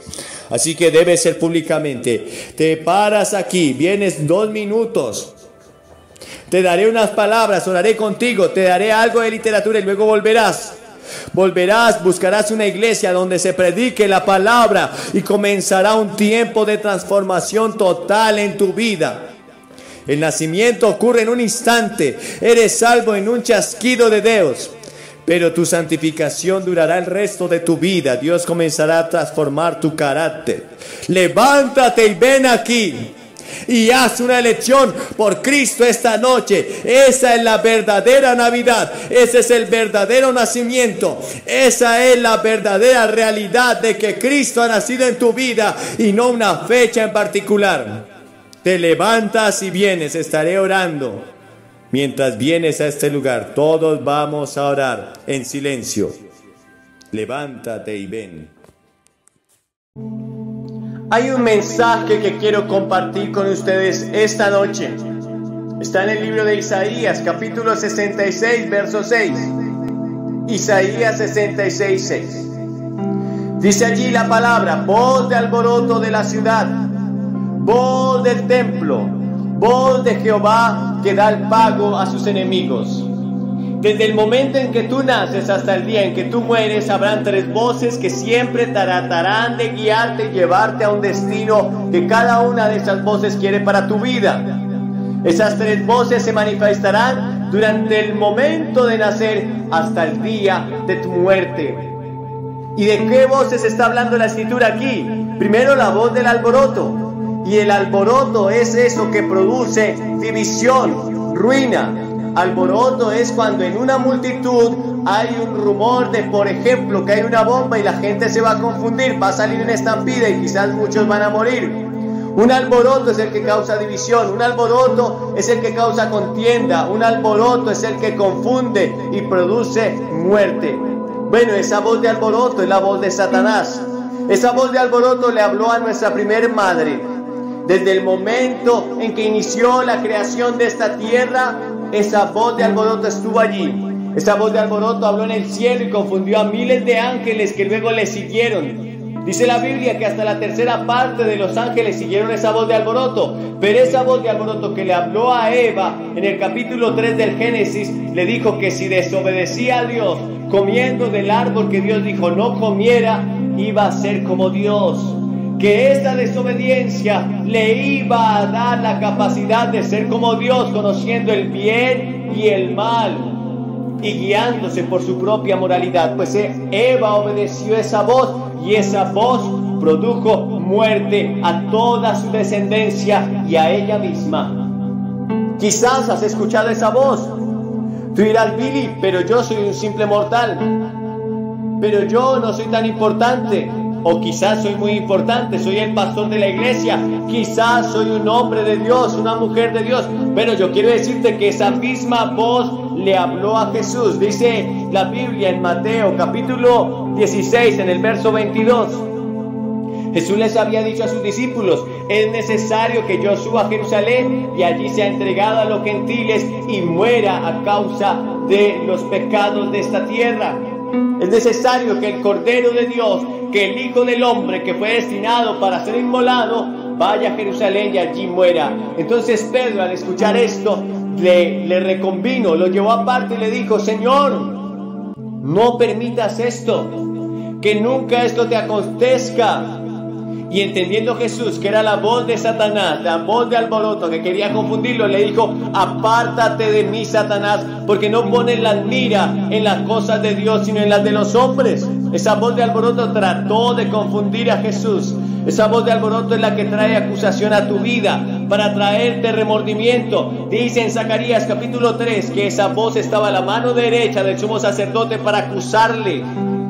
Pero esa misma voz fue reprendida por el ángel de Jehová, diciéndole: que Jehová te reprenda, oh Satanás, que Jehová te reprenda, Jehová que escogió a Jerusalén. ¿Cuántas veces has seguido la voz de alboroto? ¿Cuántas veces has seguido la voz de Satanás, que te incita a pecar, que te incita a hacer maldad, que te incita a hacer lo malo y a desobedecer a Dios? Quizás como a Eva, decirle que establezca sus propios límites morales y que entonces tendrá la capacidad de discernir lo bueno y lo malo, y lo que Él establezca bueno será bueno para él, y lo que Él establezca malo será malo para ella. Esa voz es la que confunde, pero el seguir esa voz solo producirá muerte en tu vida. Luego tenemos la voz del templo. ¿Y a qué se refiere con la voz del templo? Pero la Biblia nos habla que nosotros somos templo del Espíritu Santo. Más aún, cuando nosotros somos templo del Espíritu Santo, eso no quiere decir que seamos buenos. De hecho, la Biblia dice que en nuestro corazón, en nuestro cuerpo, en nuestro ser natural solo hay maldad. Dice la Biblia en Génesis capítulo 6 que cuando Dios vio el corazón de los hombres, lo único que pudo ver fue que el pensamiento de los hombres era solamente hacer lo malo. De continuo solamente pensaban en hacer lo malo. La Biblia dice que manifiestas son las obras de la carne, dice en Gálatas 5:19, que son adulterio, ira, fornicación, inmundicia, idolatría, lascivia, pleitos, celos, enemistades, iras, contiendas. Porque en nuestra carne solo está el hacer lo malo. Esa voz del templo fue la que un día le habló allí al rico insensato. Dice la Biblia en el capítulo 12 del libro de Lucas. En el capítulo 12 del libro de Lucas y en el verso 13. Aquel hombre insensato, aquel hombre que estaba recibiendo mucho dinero, aquel hombre que pensó que podía almacenar mucho dinero, porque alguien quería justificarse ante Jesús y le dijo: Señor, dile a mi hermano que reparta su herencia conmigo. Y entonces Jesús le refirió una parábola diciendo: la heredad de un hombre, en el capítulo 12, verso 16, la heredad de un hombre rico había producido mucho, y él pensaba dentro de sí diciendo: ¿qué haré? Escuchen que esta voz, él tuvo una conversación consigo mismo, quizás tú la has tenido. ¿Qué haré? Porque no tengo dónde guardar mis frutos. Y dijo: esto haré: derribaré mis graneros y los edificaré mayores, y allí guardaré todos mis frutos y mis bienes. Y diré a mi alma: alma, muchos bienes tienes guardados para muchos años. Reposa, come, bebe, regocíjate. Pero Dios le dijo: necio, esta noche vienen a pedirte tu alma, y lo que has provisto, ¿para quién será? Esta voz del templo estaba engañando a este hombre. Esta voz le estaba diciendo: tienes muchos bienes guardados para muchos años. Esta voz le estaba diciendo: come, bebe, regocíjate. Olvídate de las leyes de Dios. Olvídate de seguir a Dios. Aprovecha tu vida. Quizás la voz de tu propio cuerpo, joven, te está diciendo que tengas una sexualidad desordenada, que aproveches tu juventud, que bebas, que fumes, quizás que hagas cosas perversas. porque tu carne, el querer en tu carne solo estará a hacer lo malo, dijo el apóstol Pablo. El deseo de la carne es contra el espíritu y el del espíritu contra la carne, y estos se oponen entre sí. Y si no tienes una naturaleza nacida de nuevo, entonces solo hay en ti maldad. Esta voz engañó a este hombre y Dios le dijo: necio, esta noche vienen a pedir tu alma y lo que has provisto, ¿de quién será? Dice la Biblia que así es todo aquel que es rico para consigo mismo, pero se olvida de Dios. Y la voz de tu templo, la voz de tu carne, te está engañando y te está llevando a apartarte y a olvidarte de tu Dios. Pero luego tenemos la voz de Dios. Esta misma voz fue la que le dijo a este rico insensato: necio, esta noche vienen a pedir tu alma y lo que has provisto, ¿para quién será? Ahora, esa voz de Dios dice que le habla a todos los hombres. En Hechos 17:31 dice: por cuanto ha establecido un día en el cual juzgará al mundo con justicia, por aquel varón a quien designó, dando fe a todos con haberle levantado de los muertos. Dios ha designado un día. En el verso 30, Hechos 17 dice: pero Dios, habiendo pasado por alto los tiempos de esta ignorancia, ahora manda a todos los hombres en todo lugar que se arrepientan. Esa es la voz de Dios llamando al arrepentimiento. Esa es la voz de Dios diciéndole, mostrándole al hombre su maldad. Esa es la voz de Dios mostrándole al hombre que si no se arrepiente y se vuelven a Él, serán condenados a un eterno infierno. ¿Cuál de estas voces estás escuchando? ¿Estás escuchando la voz de Satanás que te dice que si desobedeces vas a ser igual a Dios? ¿O quizás estás escuchando la voz de tu templo, de tu carne, que te incita a pecar, a la lujuria, a la sexualidad, a la inmoralidad, a la glotonería, a la gula, a la pereza? O quizás hoy vas a escuchar la voz de Dios que te dice que te arrepientas, que te dice que hay un día establecido de juicio, que te dice que de tal manera amó Dios al mundo que ha dado su Hijo unigénito para que todo aquel que en él crea no se pierda, mas tenga vida eterna. Tú decides en esta noche qué voz vas a escuchar, qué voz vas a seguir, a cuál de ellas vas a obedecer. Si decides obedecer a Satanás, solo te espera un lugar en tu eternidad y el día en que tú mueras. Pues la Biblia dice en Hebreos 9:27 que está establecido para los hombres que mueran una sola vez y después de esto el juicio. Si decides seguir la voz de Satanás, será lamentable para tu alma, será más lamentable para aquellos que estamos orando y buscando la presencia de Dios y rogando por ti. Pero tu destino eterno será el infierno. Ahora, si decides seguir la voz de tu carne, quizás vivas con placer, quizás vivas con mucho regocijo mundano, quizás tenga momentos de alegría y pasividad y de placer, pero finalmente tu carne también te llevará al infierno, porque la Biblia dice que los que practican tales obras de la carne son dignos de muerte eterna. Ahora, si decides seguir a Dios y escuchar la voz de Dios, entonces podrás entender lo que Jesús un día dijo a Nicodemo: te es necesario nacer de nuevo para entrar al reino de Dios. Y la única manera de nacer de nuevo es arrepentirnos de nuestros pecados y recibir a Jesucristo como nuestro único y suficiente Salvador. Él dijo en Juan capítulo 1, verso 12, que a los suyos vino y los suyos no le recibieron, mas a todos los que le recibieron, a los que creen en su nombre, les dio la capacidad de ser nacidos y de ser hechos hijos de Dios.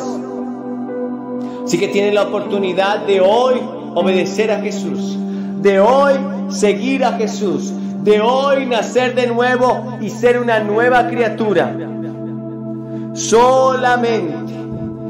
Solamente decide venir hoy a los pies de Jesús. Tienes que arrepentirte de tus pecados. Tienes que confesarlo públicamente ante este altar, ante estos testigos.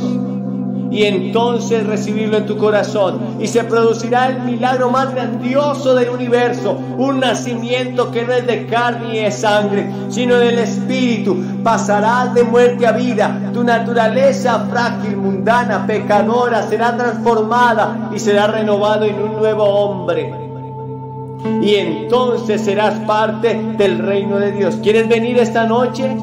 Desciende de las gradas, desciende de ese lugar donde estás, porque quizás pueda ser la última oportunidad que tengas. Tú no sabes si ahora al salir de esta reunión vayas a morir.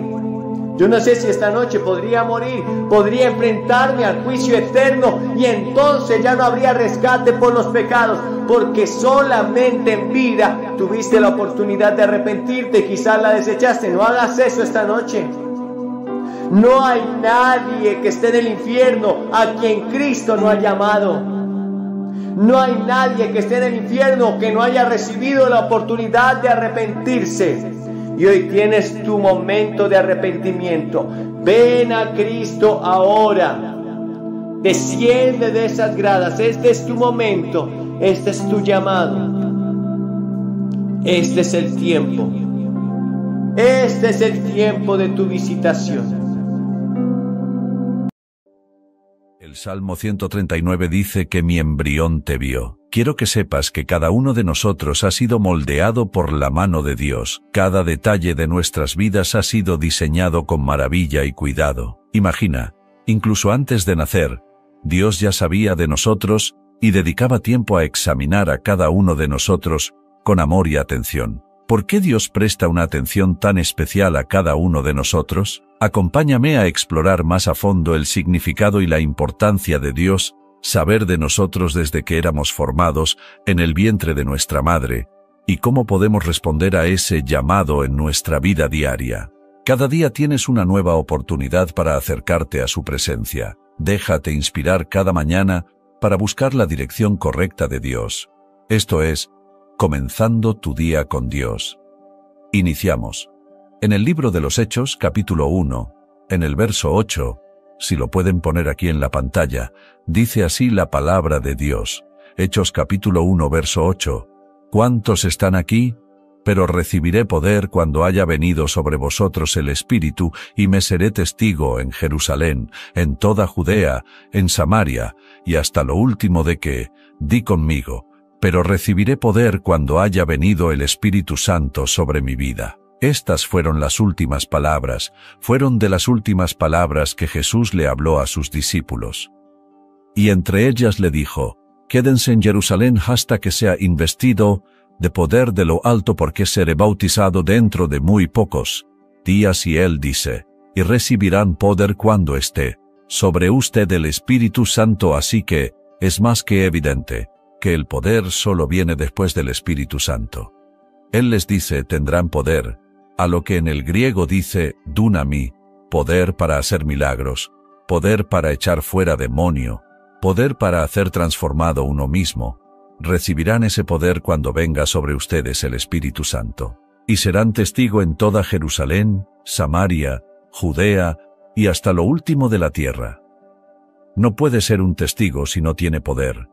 No puede tener poder si no tiene al Espíritu Santo. Así que la clave del poder es el Espíritu Santo viviendo en nosotros y manifestándose a través de nosotros. ¿Cuánto me dicen adiós? Jesús les recomendó y les dijo, no salgan de Jerusalén hasta que no tengan el poder, la llenura, el bautismo del Espíritu Santo de Dios. Después que el Espíritu de Dios vino en el Pentecoste, que se levantó el apóstol Pedro y comenzó a predicar, y los discípulos, los apóstoles, comenzaron a ejercer el llamado de Dios de predicar en todas partes. El libro de los Hechos está lleno de hazañas, de milagros, de testimonios extraordinario y hermoso de lo que el Espíritu Santo hacía por medio de las manos de los apóstoles. Dice, y por mano de los apóstoles, Dios hacía grandes milagros y prodigios y señales, de tal forma que el pueblo lo alababa y cada día más el Señor añadía lo que había de ser salvo. La añadidura viene como respuesta a la manifestación del Espíritu Santo de Dios por medio de dones, señales y milagros. ¿Cómo el Espíritu Santo se manifiesta? Utilizando dones. No voy a profundizar en esto, pero si Él quiere que tú sepas el mañana, Él manifiesta el don de palabra de sabiduría. Si Él ve que estás enfermo y quiere sanarte, Él manifiesta el don de sanidades. Si te falta un ojo y Él quiere crear un ojo, Él manifiesta el don de hacer milagros. Los 9 dones del Espíritu son las 9 formas en que Él se manifiesta en la tierra. Sigo paro. Hay tanto que hablar del Espíritu Santo que lo voy a dejar para dentro de 2 semanas. Pero cuando ves realmente el motor que impulsa a la Iglesia a crecer y avanzar, te das cuenta que es el Espíritu Santo viviendo en sus vidas. El Espíritu Santo en ellos, el Espíritu Santo sobre ellos, el Espíritu Santo guiándolos a ellos. Jesús dijo, cuando tengan al Espíritu, tendrán poder. Donde está una persona llena del Espíritu Santo y rendida al Espíritu de Dios, es una tierra que será transformada y cambiada. Sigo paro. Y hablar del Espíritu de Dios no tomaría, le dije que no tomaría años. Él está en cada participación, Él está en cada cosa.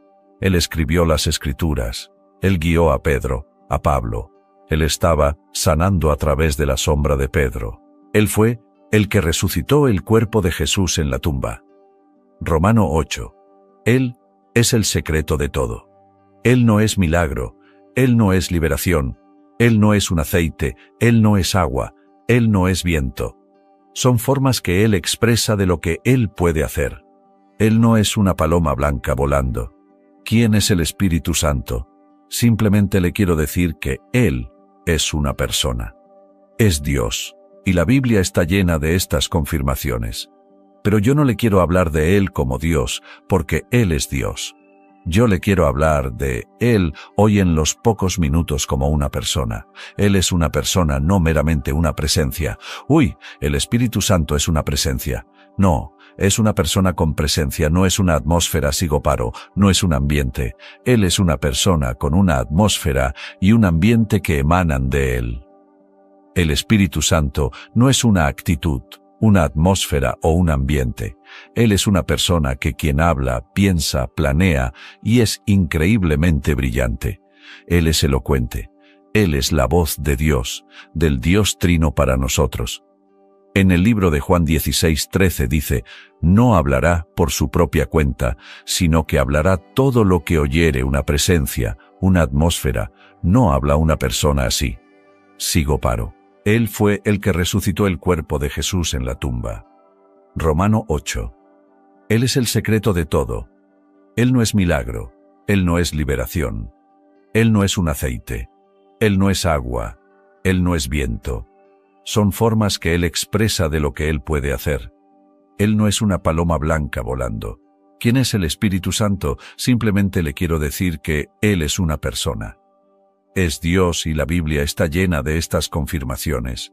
Pero yo no le quiero hablar de Él como Dios, porque Él es Dios. Yo le quiero hablar de Él hoy en los pocos minutos como una persona. Él es una persona, no meramente una presencia. Uy, el Espíritu Santo es una presencia. No, es una persona con presencia, no es una atmósfera, sigo paro, no es un ambiente. Él es una persona con una atmósfera y un ambiente que emanan de Él. El Espíritu Santo no es una actitud, una atmósfera o un ambiente. Él es una persona que quien habla, piensa, planea y es increíblemente brillante. Él es elocuente. Él es la voz de Dios, del Dios Trino para nosotros.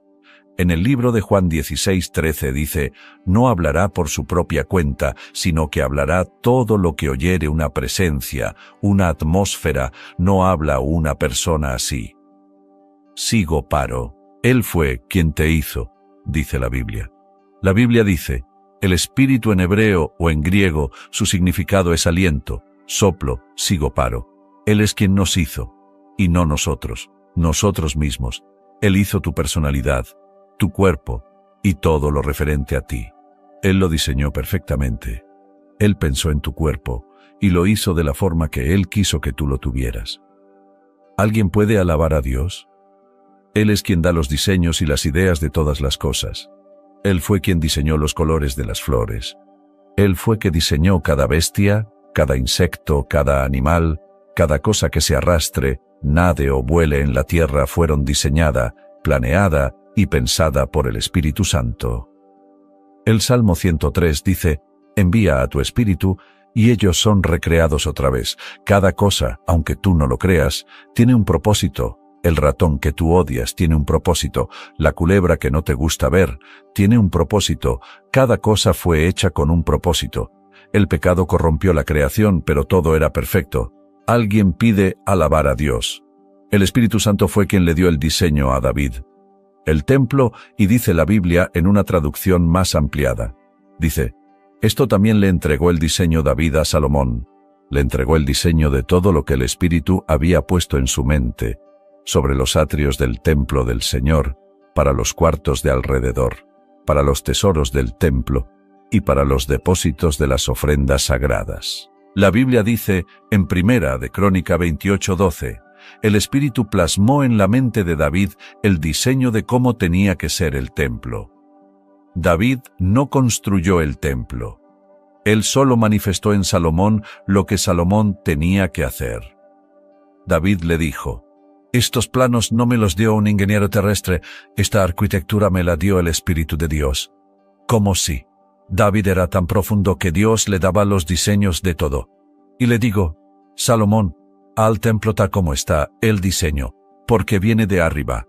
Esto fue, comenzando tu día con Dios, esto fue, comenzando tu día con Dios, comenzando tu día con Dios, comenzando tu día con Dios. Iniciamos. Colosenses 2:13 nos revela lo que realmente sucedió en la cruz del Calvario. Cuando Cristo estaba siendo crucificado y estaba derramando su sangre y siendo burlado por los guardias y los religiosos, pensaban que estaban obteniendo la victoria al crucificar a Jesús. El mundo físico no logró captar lo que estaba sucediendo realmente. Pero ese día en la cruz del Calvario, Dios puso a Satanás de cabeza. Las tinieblas se estremecieron. Una de las cosas que hizo Jesús ese día fue que quitó el velo, lo rasgó y lo rompió, para que todos tuvieran acceso al lugar santísimo. La Biblia dice que cuando su cuerpo fue roto, quebrado, Él era ese lugar santísimo, que fue abierto para que tuviéramos acceso directo a la presencia de Dios. Día en la cruz Satanás y a fiesta. Pero bíblicamente no es así. Se ha predicado, pero bíblicamente no es así. El apóstol Pablo, bajo revelación del Espíritu Santo, nos muestra algo totalmente diferente. Dice, a vosotros estando muertos en pecados y en la incircuncisión de vuestra carne, os dio vida juntamente con Él, sigo paro, perdonando todos los pecados. Cuando Él estaba ahí, su muerte no estaba. Resucitamos con Él en el mundo espiritual. Y el apóstol Pablo dice, anulando el acta de los decretos que no sabía que habían en contra de nosotros, que nos eran contrario, quitándola de en medio, clavándola en la cruz, y allí despojó a los principados y a las potestades. Cuando lo clavaron en la cruz, Él usó los clavos para clavar el acta, el papel que decía que tú y yo no merecíamos entrar al cielo. El contrato que Adán le firmó al diablo, Jesucristo aprovechó los clavos y lo clavó en la cruz.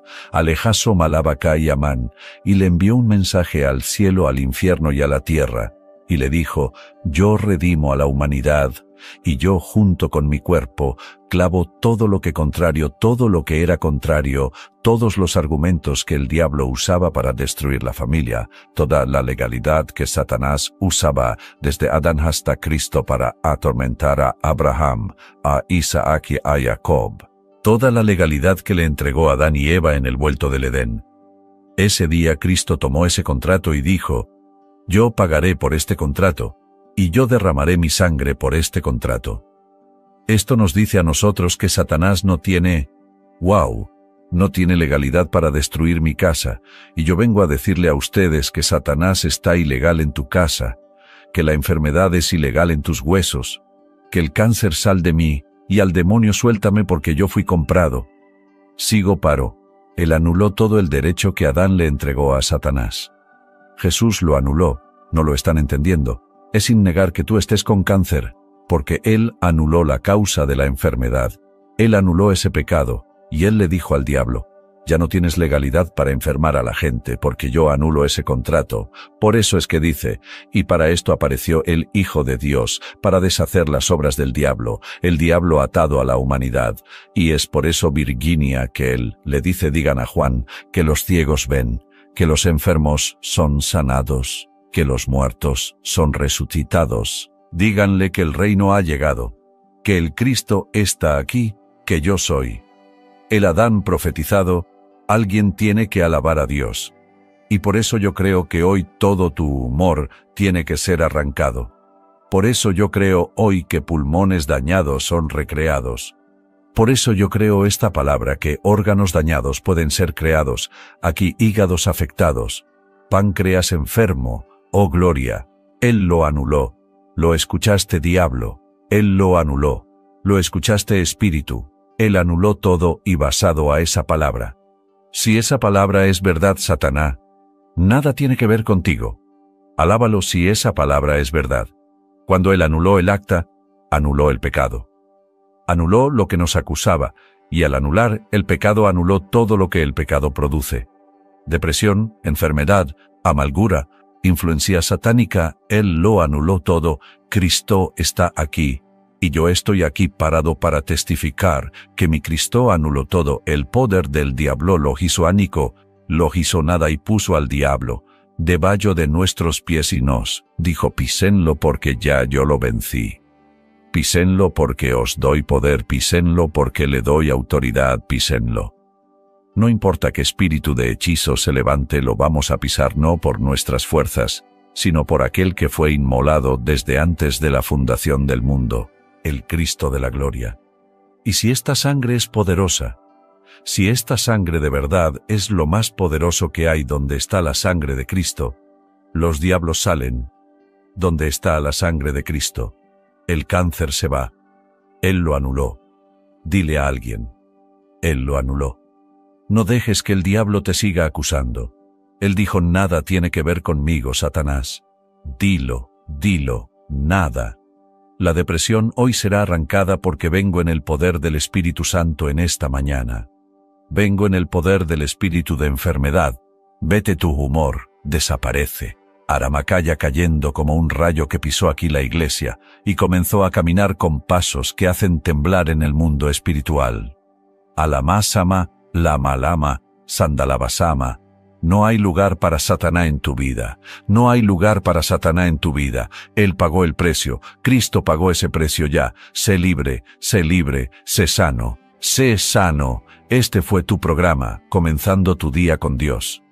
Si Dios testifica por ti, lo que la gente diga en contra de ti, sobra. La naturaleza del testimonio de Dios es un poder ilimitado, un aliento y un apoyo firme en nuestras vidas. Pero, ¿cómo podemos atraer la presencia de Él? ¿Cómo podemos crear las condiciones para que Dios trabaje en nuestras vidas? Exploraremos los principios y acciones que podemos tomar para abrir la puerta a la cercanía y guía de Dios en nuestro día a día. Comienza tu viaje para buscar y experimentar la presencia de Dios, donde todo se vuelve más significativo y poderoso que nunca. Gracias por ver el video. Cómo entrar a la presencia de Dios y cómo capturar la presencia de Dios no va a ser atraída por las muchas oraciones de la mente. El salmista aquí dice lo siguiente: Oh Jehová, de mañana oirás mi voz, y de mañana me presentaré delante de ti, y yo esperaré de Dios, te miraré en ti. Hay 4 puntos importantes que podemos señalar en este salmo, que nos va a ayudar a relacionarnos con la presencia de Dios continuamente, constantemente. El día diariamente a la presencia de no a empujar. Cuando tú pierdas la comunión o el diario contacto con el Espíritu de Dios, tú termina empujando donde debe de estar fluyendo. Y en esto vemos 4 puntos que señala el salmista. Importante. Primero, de mañana te buscaré. Él señala un horario específico. El día tiene 24 horas. Él no dice de tarde te buscaré o de noche. Él especifica y dice, de mañana te buscaré. Diga conmigo, de mañana te buscaré. Nos habla de un horario específico. ¿Sigo o paro? Diga conmigo, un horario. Para usted poder relacionarse con Dios, tiene que ser fiel en un horario. ¿Sigo o paro? Si usted va a hablar con el presidente o con su jefe, usted no va a la hora que usted quiera. Usted establece un horario. Entonces, es importante tener un horario específico para buscar a Dios todos los días. Y el salmista dice que ese horario que él utiliza es el horario de la mañana. Todas las mañanas me presentaré. Todas las mañanas oirá mi voz. Diga conmigo un horario. Segundo, orar. Tiempo de clamar, tiempo de adorarle, tiempo de hablarle a Dios. Miren los dos principios. Horario, en la mañana, segundo, oración. Ese debe de ser el pan nuestro de cada día. Toda la mañana debemos de buscar el rostro de la presencia de Dios. ¿Cuánto bendicen a Dios? Denle un aplauso al Todopoderoso. Tercero, dice de mañana me presentaré delante de ti. Diga conmigo me presentaré. La palabra me presentaré significa me moveré. Me moveré de un lugar donde estoy a un lugar específico para estar contigo. Toda la mañana debemos de entrar en movimiento para acercarnos a Dios. La Biblia dice acercado pues a Dios y Él se acercará a ustedes. Debe de haber una iniciativa, debe de haber un movimiento, una acción de nosotros. Oh no, Señor, yo estoy en mi cama, ven, visítame aquí, no te va a visitar. Este salmista dice, todas las mañanas, yo me presentaré, yo iré a buscarte, yo estaré delante de ti, me levantaré de donde me acosté, iré a un lugar específico, porque creo que tú estarás ahí, y hablaremos, sigo paro, me presentaré delante de ti. Y lo más poderoso de estos 4 principios, el primero, es un horario, una hora específica. Segundo, oración, oirá mi voz, oirá mi clamor al hablar de la mañana. Está hablando antes que raye el alba, entre rayando el alba o antes, todas las mañanas oirá mi voz, todas las mañanas me presentaré delante de ti, toda la mañana voy a buscar tu rostro, toda la mañana voy a esperar en ti. Y de los 4 principios, el más poderoso en el cual quiero hablar es que Él dice, y esperaré. Es fácil ubicar un horario, es más, es fácil orar, es fácil moverse a buscar a Dios, pero lo más difícil no es levantarse de mañana. Ahí es donde la mayoría de nosotros no podemos capturar la visitación de Dios, porque no sabemos esperar. No nos gusta esperar. Sí, Copal, no nos gusta esperar. Queremos tener el control. Estamos tan adictos a lo rápido que creemos que con Dios será igual. Sin embargo, Dios literalmente llegará en el tiempo que la carne se murió o se adormece. Dios va a esperar que los sentimientos humanos hayan calmado para Él dejar sentir su presencia. ¿Cuánto le van a Dios? Esperar en Dios. Diga conmigo, esperar. La clave literalmente, y eso yo lo experimenté en mis inicios en el ministerio, voy a hablar más adelante de esto, es el poder de matar la carne. Cuando tú aprendes a esperar en Dios, está literalmente dependiendo de Dios, no dependiendo de tu fuerza ni de tus movimientos, digo, o paro, a su nombre, y esperar en oración, en Dios, para poder entrar a la presencia de Dios. Mira, yo ayuné mucho tiempo, y nosotros nos encerrábamos por días en una habitación solo. Y sabe que era lo más tormentoso, no eran los 3 días sin comer, no eran los 3 días sin comer nada, era 3 días mirando la misma 4 paredes sin hablar con nadie, sin tener intervención de afuera. Lo más desesperante de un ayuno encerrado es la soledad, es estar solo, sin hacer nada.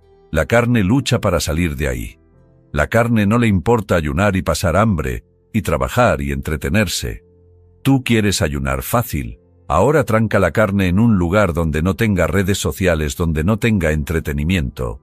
Va a sentir cómo te grita por dentro. Va a sentir cómo se va muriendo porque la carne no puede esperar. Sigo paro, la carne no espera. La carne se desespera. Y ese es el poder que tiene la espera. En Dios que mata todo lo que carne en tu vida. O por lo menos lo controla. Alguien diga aleluya. Dios habló a Samuel, y Samuel le dijo a Saúl que lo esperara hasta el 7º día, que cuando él llegara iba a hacer el sacrificio. ¿Sabe qué hizo Samuel? ¿Qué hizo Saúl? Se desesperó y hizo él el sacrificio. Terminando él deja hacerlo. Y ahí va caminando y entrando Samuel. Por un poquito que no esperó, lo perdió todo. No esperó al profeta, no esperó al indicado, sino que él ejerció la función para lo cual él no estaba ungido, ni estaba asignado, ni llamado, y el no esperar le hizo al rey Saúl perder su reino y la presencia de Dios para siempre. Entonces el salmista dice, «Delante de ti vendré cada mañana, oraré, pero me detendré a esperar». ¿A esperar qué? La respuesta, a esperar la presencia, a esperar la visitación de Dios. Ah, usted no está aquí todavía, sigo para. Cuando esperamos en oración.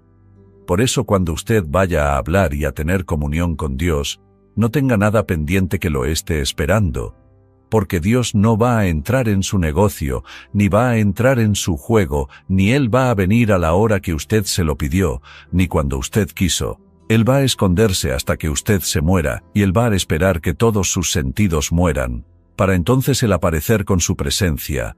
Por eso es que la gente deja de crecer en la presencia de Dios, porque vienen al culto mirando el reloj, se van a orar en la mañana mirando el reloj. No hay en todo el mes un día que usted diga, este día para yo esperar en Dios, este día para yo estar en su presencia, este día es para yo adquirir de su gloria, de su toque fresco. No sé si le estoy llegando a 5 aquí. Por lo menos, lo de la red es de que alguien me está entendiendo aquí hoy. La clave está en esperarlo a Él, en esperar su presencia. De hecho, en mi experiencia, la oración sin su presencia es un rito. Dios aborrece todo lo que lo produce la carne. Dios no acepta lo de la carne. Usted puede ir con una lista para orar por Petronila y todo el mundo. Dios no va a recibir lista de usted, Dios le va a revelar la lista de Él. Por eso la oración que funciona es la oración que espera su presencia. Es la oración que ora en el Espíritu. Alguien tiene que alabar a Dios. Pablo dice, no sabemos orar ni cómo conviene. Pero el Espíritu, diga el Espíritu, la presencia de Dios. Él la conoce el corazón de Dios. Entonces hay que aprender a esperar. La carne no quiere ni puede esperar. La carne cuando la ponen a esperar a Dios se muere. Y de pronto tú comienzas a sentir cosas sobrenaturales. Alguien aname a Dios.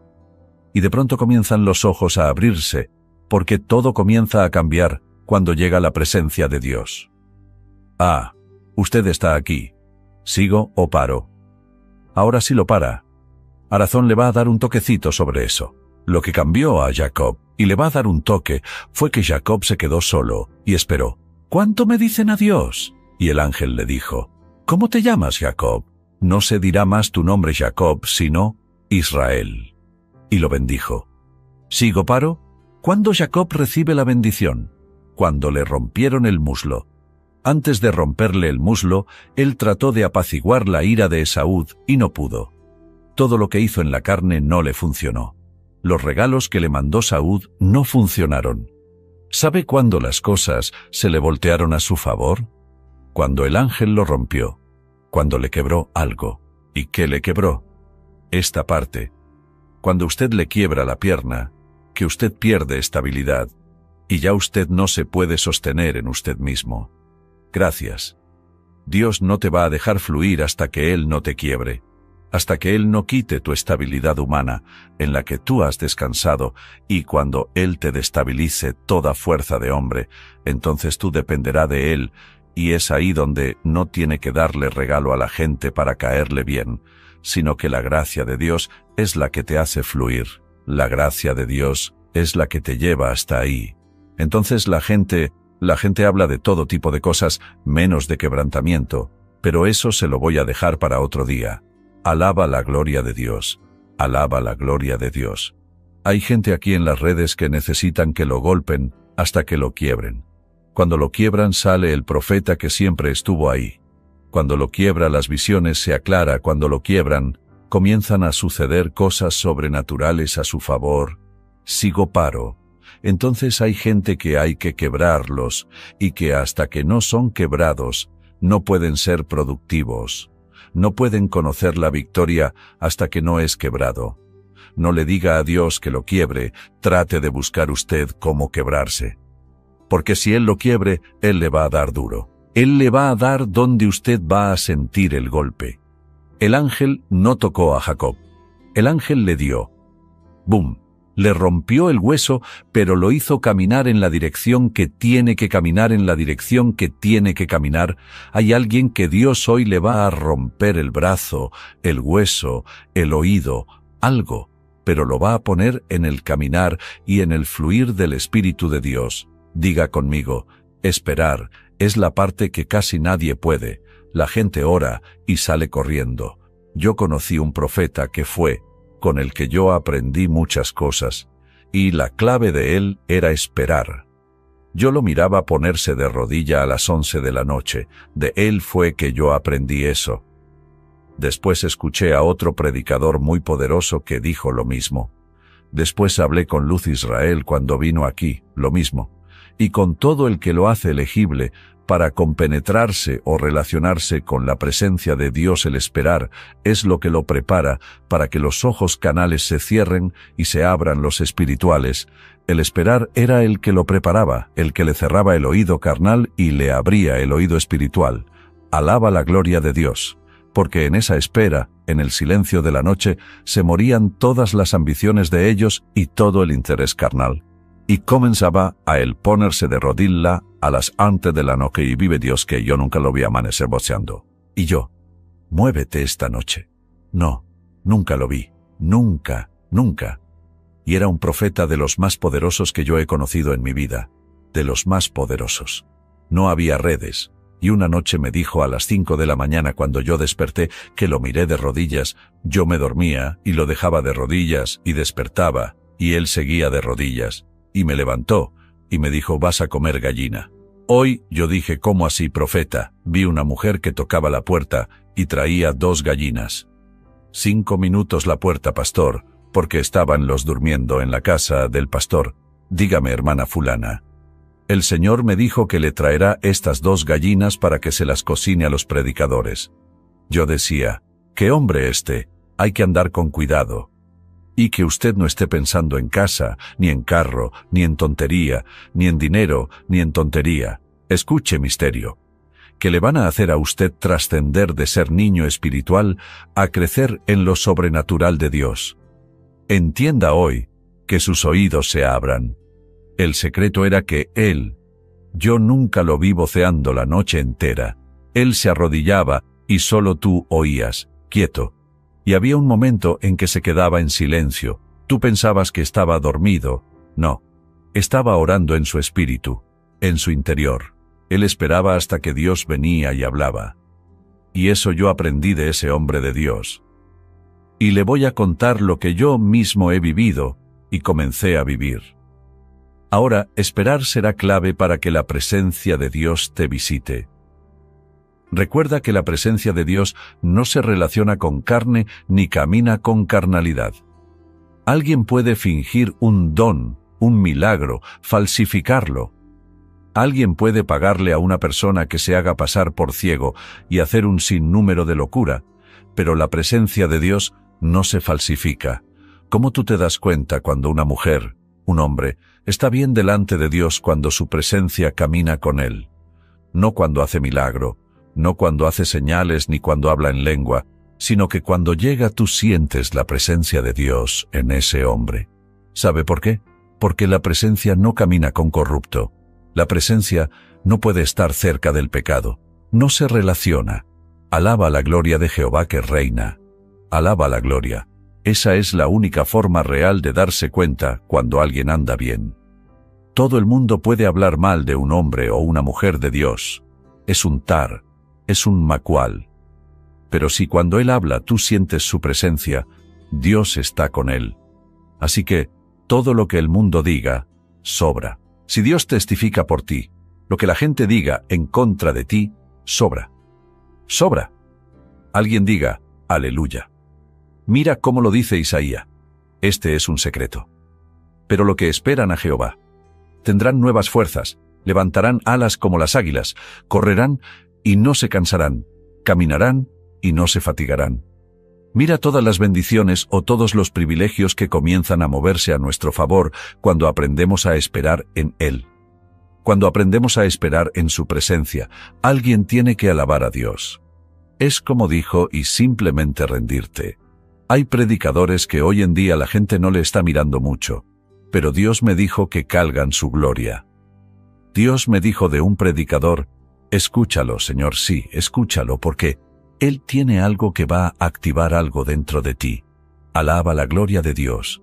Si usted pudiera entenderme completamente, va a ser bendecido, pero lo que esperan a Jehová quienes reciben nuevas fuerzas, quienes se levantarán como las alas de las águilas, quienes correrán y no se cansarán, quienes caminarán y no se van a fatigar, lo que esperan en Dios. No dice lo que ayunan, no dice lo que diezman, no dice lo que ofrenda, dice lo que esperan a Jehová.